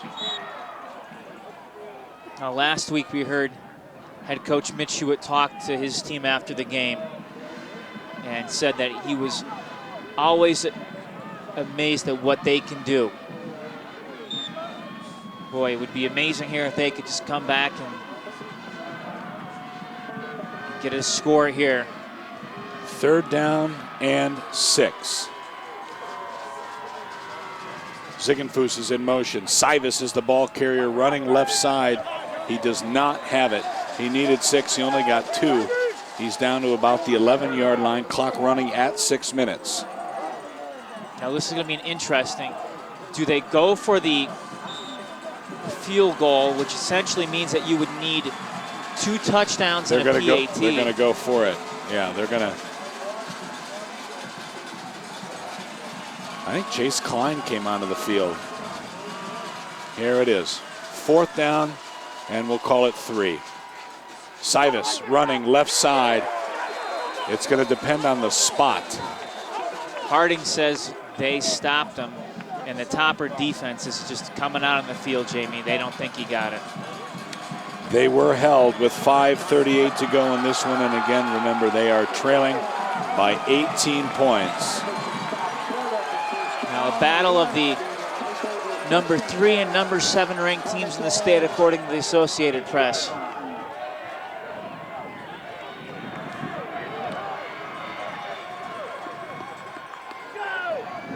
Well, it's been a great football game. Chardon was not overmatched, not at any point. Yeah, I mean, Now, you look at it, Jamie, just a couple mistakes here and there. The Raiders do have the best football player on the field. There's zero doubt about that. But Chardon has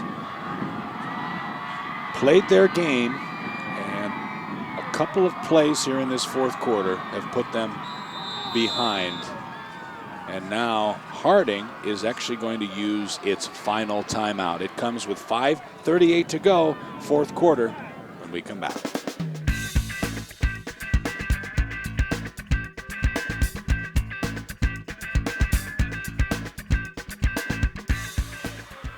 Back here,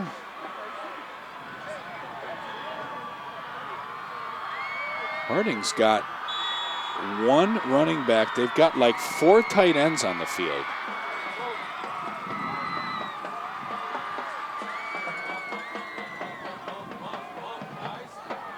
It's 1st down.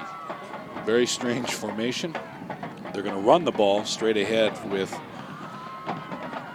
that is Karan Adams. I haven't seen much of Adams tonight, but realistically, you know, the QB's been the guy that's been doing all the hard work. Yeah, gain of 5.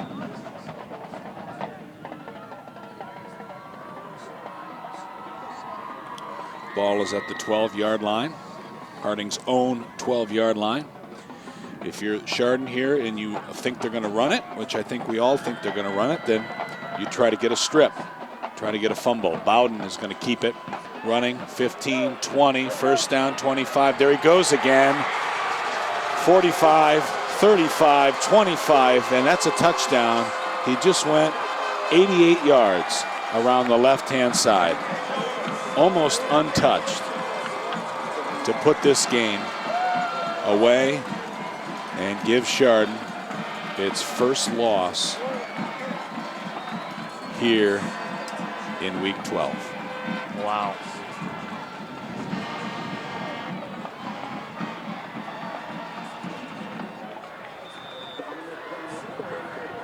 Just simply stunning, the performance from this young man tonight.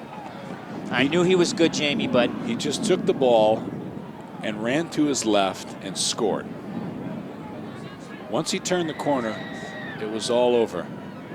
Extra point is good. That makes it 4 scores, as it's now 49-24. And so we'll pause, be back here on GTV.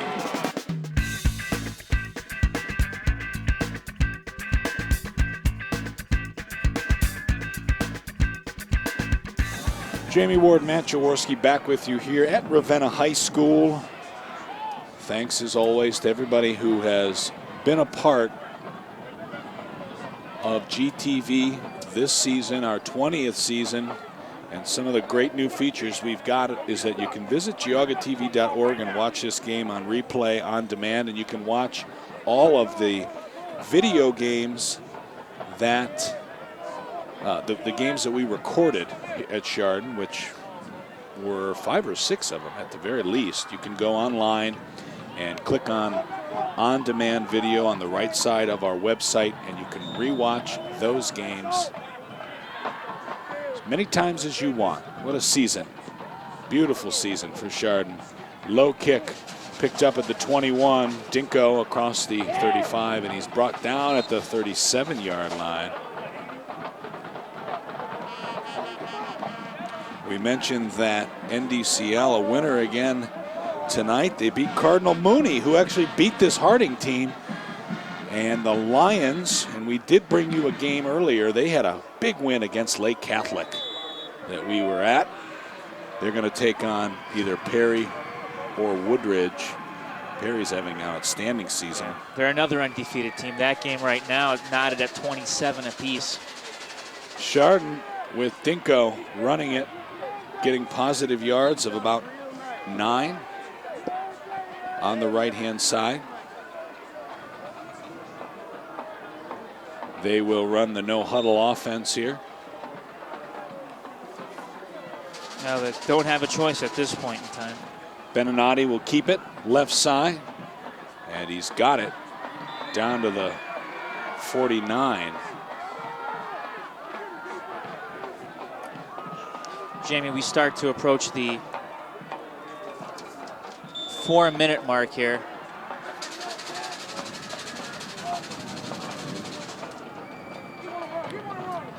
Straight ahead, Beninati. He's got a first down into Harding territory across the 35 down to the 33-yard line. Clock stops temporarily on the first down.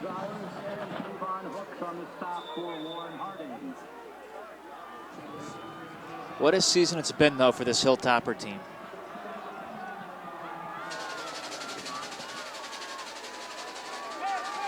Beninati's going to throw it. Now he brings it down. He's got to keep it. Nobody open downfield. Breaking tackles. And he's got more positive yards down to the 26-yard line. Now this is, and I've said this a couple times tonight, but I think worth repeating again. We've seen Chardon play some athletic teams this season, but no one has been as fast as this Harding team, because it's very rare that Tommy Beninati has been caught from behind. And it's happened a few times tonight. Flag, illegal procedure against Chardon. It was 2nd down and 2. That'll move them back 5 yards. Yeah, they're just trying to hurry it up and get a play going. And this is a team back in August. You went to practice, you said, well, they got 20 seniors who are going to be starting on both sides of the ball. They brought in a young man named Chase Klein, a junior from NDCL, and they were just bursting with confidence. Even Mitch Hewitt, who oftentimes likes to defer and say, well, you know, we're an injury away from this, or who knows how these kids will respond. Even he was like, you know what, we're probably going to be pretty good this year. His instincts were right. They went 10-0 in the regular season. Here's Beninati carrying it straight ahead, and he gets down to about the 10-yard line. That first win against West Geauga was one of the closest games they actually had. 28-0. And then from there on out, Matt, it was just rolling one opponent after another, clock running in the second half. Now, you look at some of those games, Jamie, and we'll do it after this play here. Beninati's going to keep it again, and he's going to be in for a touchdown. It's a 10-yard score, and it comes with 2 minutes and 22 seconds to go. That could be the last score of Tommy Beninati's high school career right there, folks. I'll bet you, though, that Ethan Ziegenfuss has got a decent onside kick. We'll see how that shapes itself out.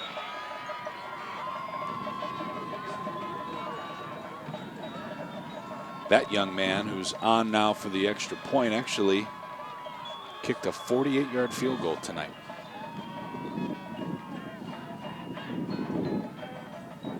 And he's got another extra point. I'll bet you he's right around the team's all-time leading kicker in almost every category. But you go through that schedule and the dominance that they had, winning the Western Reserve Conference, which some people say is a little bit down because there was a lot of parity. But it's still tough teams week in and week out. It's absolutely a tough division, Jamie, and you can't fault the Hilltoppers just because they were that good and the rest of the division really wasn't. But, I mean, you have a convincing 49-7 win over Geneva. They whooped the team from London South Collegiate Institute 62-7. 49-7 victories over North, 63-14 over Madison. Those were the first 5 home games of the year, folks. Perfect weather for those 5 games. They went on the road. at Kenston. It was the opening of Kenston's new stadium. They ruined that for Kenston, 48-0 victors. That was also homecoming. Yeah. Played their final home game of the regular season, a 44-29 victory over arch rival Mayfield in a game that kind of exercised a few demons. Beat them twice last year, including the playoffs. Here comes an onside kick attempt. They're going to try it here to the near side of the field. Ethan Ziegenfuss is ready. And there it goes. He's got to go 10 yards. It does. Chardon has recovered it. Did they get it? No, they touched it on the 49-yard line. Oh, gosh. 9 yards it went, and it was touched before they actually recovered it. And, Jamie, that wasn't any of the Hilltoppers' fault. The ball just took a funny bounce, and instead of going forward, it just kind of came back a certain way. But, you finish up that run. 40-14 victories over Riverside. A 49-28 victory over a great Brush team. And they closed it out with a 49-7 win at South. And with that victory, man, they stopped a couple losing streaks up in Willoughby, which needed to be done.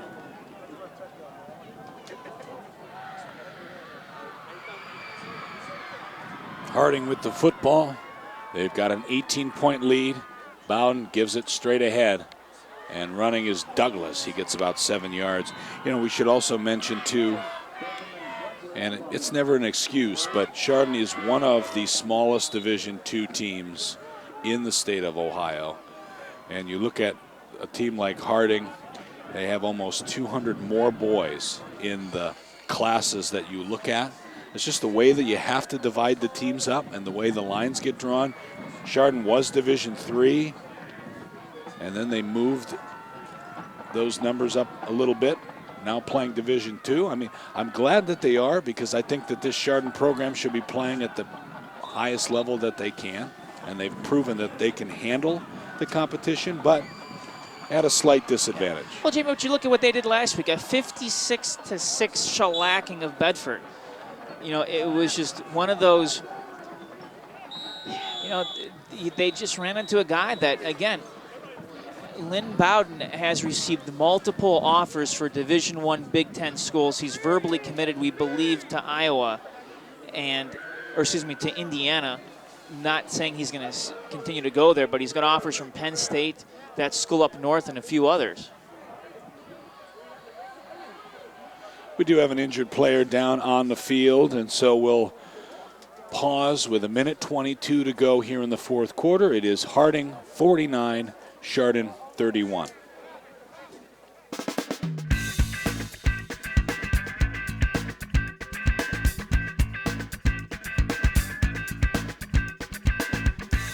Back here, injured player off the field. 3rd down and 2. 1 first down, and they can go into a victory formation. 2 tight ends in the game. Bowden takes a snap. He just turns, hands it to Douglas, who will not get the first down. Chardon will call timeout. And so it'll be 4th down.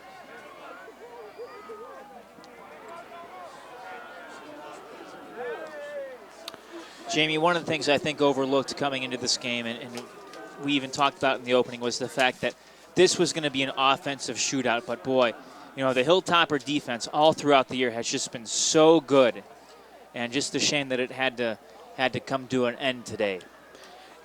Had a great 3rd quarter, too. I mean, they came out, they got the score, they got the hold, and everything, they were doing what they needed to do on offense, which was move the ball, use the clock, and then they got the stop, and then this wide receiver screen that went for a touchdown sort of changed the complexion. Yeah, they were down by just 4 points after that Ethan Ziegenfuss 48-yard field goal. Yeah. That's the way it goes. That's the way the momentum goes. It's now 4th down and 2. Chardon has 1 timeout left.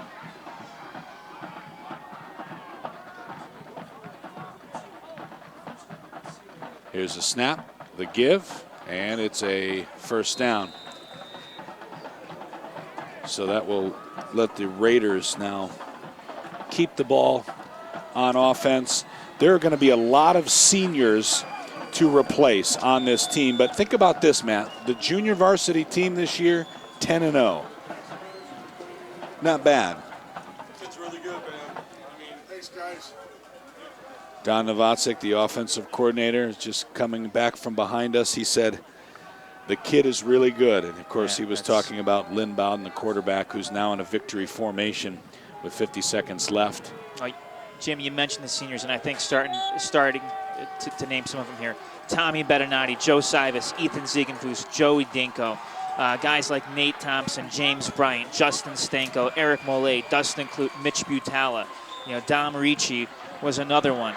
On the defense, guys like Ryder Davis, Tyler Bowles, Dustin Clute again, Devin McDivitt, Trevor Swick, Shane Quinn, Joe Sivas again, Ziegenfuss, Zach Green, who we saw, and also Jesse Smith. It is a class to remember. The Hilltoppers 11-1 to finish this season. They are now out on the field shaking hands with the Harding Raiders, who are winners today. We'll pause and be back here on GTV. Hilltopper Playoff Football is brought to you by the Chardon Hilltopper Gridiron Club in coordination with GTV and the considerable support of the following businesses. Tonight's game is brought to you by the Burr Funeral Home, Conic Law, LLC, Foot and Ankle Specialists of Ohio, Junction Auto Family, the Chardon Smile Center, the Middlefield Banking Company, Square Bistro and Lore Bistro and Sushi Bar, Consumer Tire, Keller Williams, El Patron, D&S Automotive, the Goddard School, Residence Artists, the Bass Lake Tavern and Inn, Precision Orthopedics, Boozagon Audio Video, the Chardon Athletic Boosters, Aquedoc, GTV. Hilltopper Playoff Football on GTV is also brought to you by Cabanas and Chesterland Tavern, Adler Sports and Ash Mayfield Window Cleaning, Chardon Welding, and Alvord's Yard and Garden.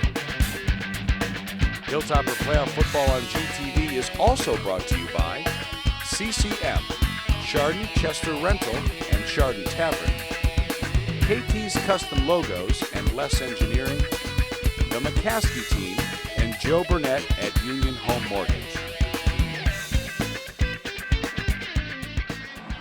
Heads up! Heads up!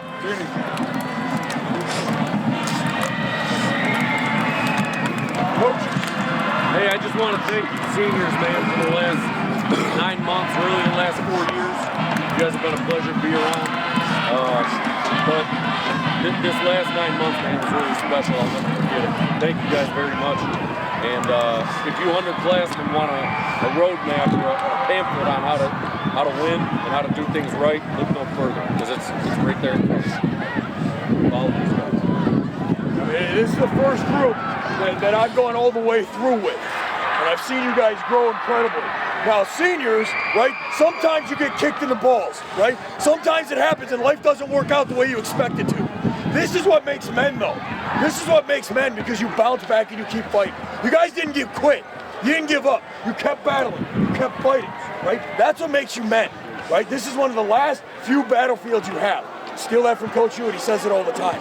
Guys, we grew up, right? You got punched in the face, but you kept coming back and punching more, right? I'm proud of you, as all these coaches are. It's been a pleasure, right? Don't ever give up. It has been an honor to be on the field with you men. That's what you are, you're men. You got me? Keep your heads up. It's something to be proud about.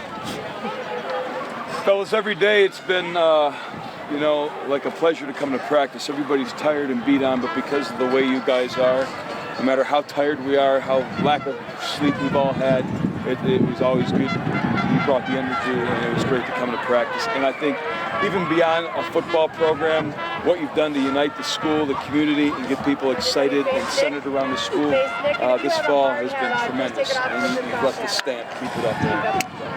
It's a great point. I've never seen a high school as excited and electrified as it's been in the last several weeks.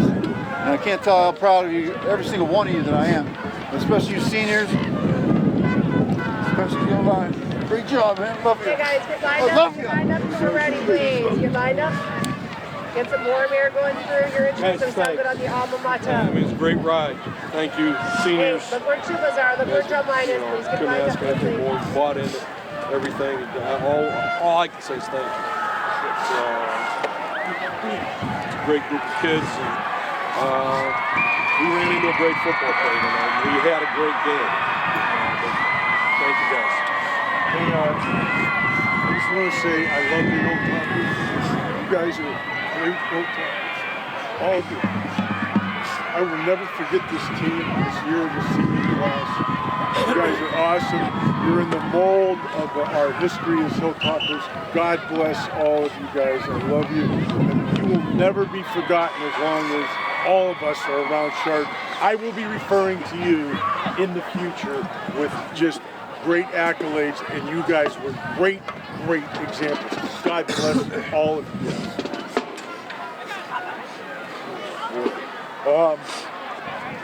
Obviously disappointed that we lost, but I'm more heartbroken that I won't see you guys on Monday. And it's funny, like, you know, like as you get older, I think you appreciate relationships more. And you know, I'm 36, and if you'd have told me that a bunch of 17 and 18-year-old kids would make me a better man, I'd say no way. But seniors, you've done that. Like you've affected my kids, my wife, my home life. Like I'm better for having known you. And we're gonna spend less time together. But I hope the relationship is well in the future. You guys got my number. Door's always open, whatever you need. I look forward to seeing someday the husbands you become, right? The fathers you become. Maybe name one or two Mitch. You know what I'm saying, fellas? I love you guys. I'd go to war with you. I'm proud of you, man. Let's, I need some hugs. Let's get out of here. All right, break it down, Simon.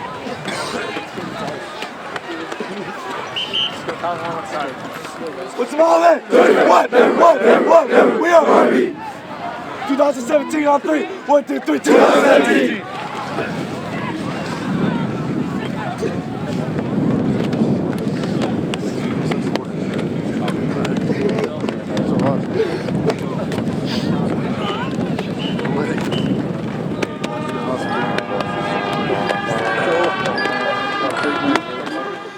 And so again, our final score, 49-31. Thanks to all of you who were with us all season long, whether you were listening live at home on Friday nights, watching our replays on GTV, or checking us out on our website. It was truly a great season, and it was great to have all of you with us back home. For our executive producer, Dave Jevnikar, Brian Foster on the camera down on the field, Chris Graw up top, Matt Jaworski.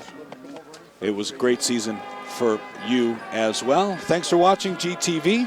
I'm Jamie Ward. We'll see you soon.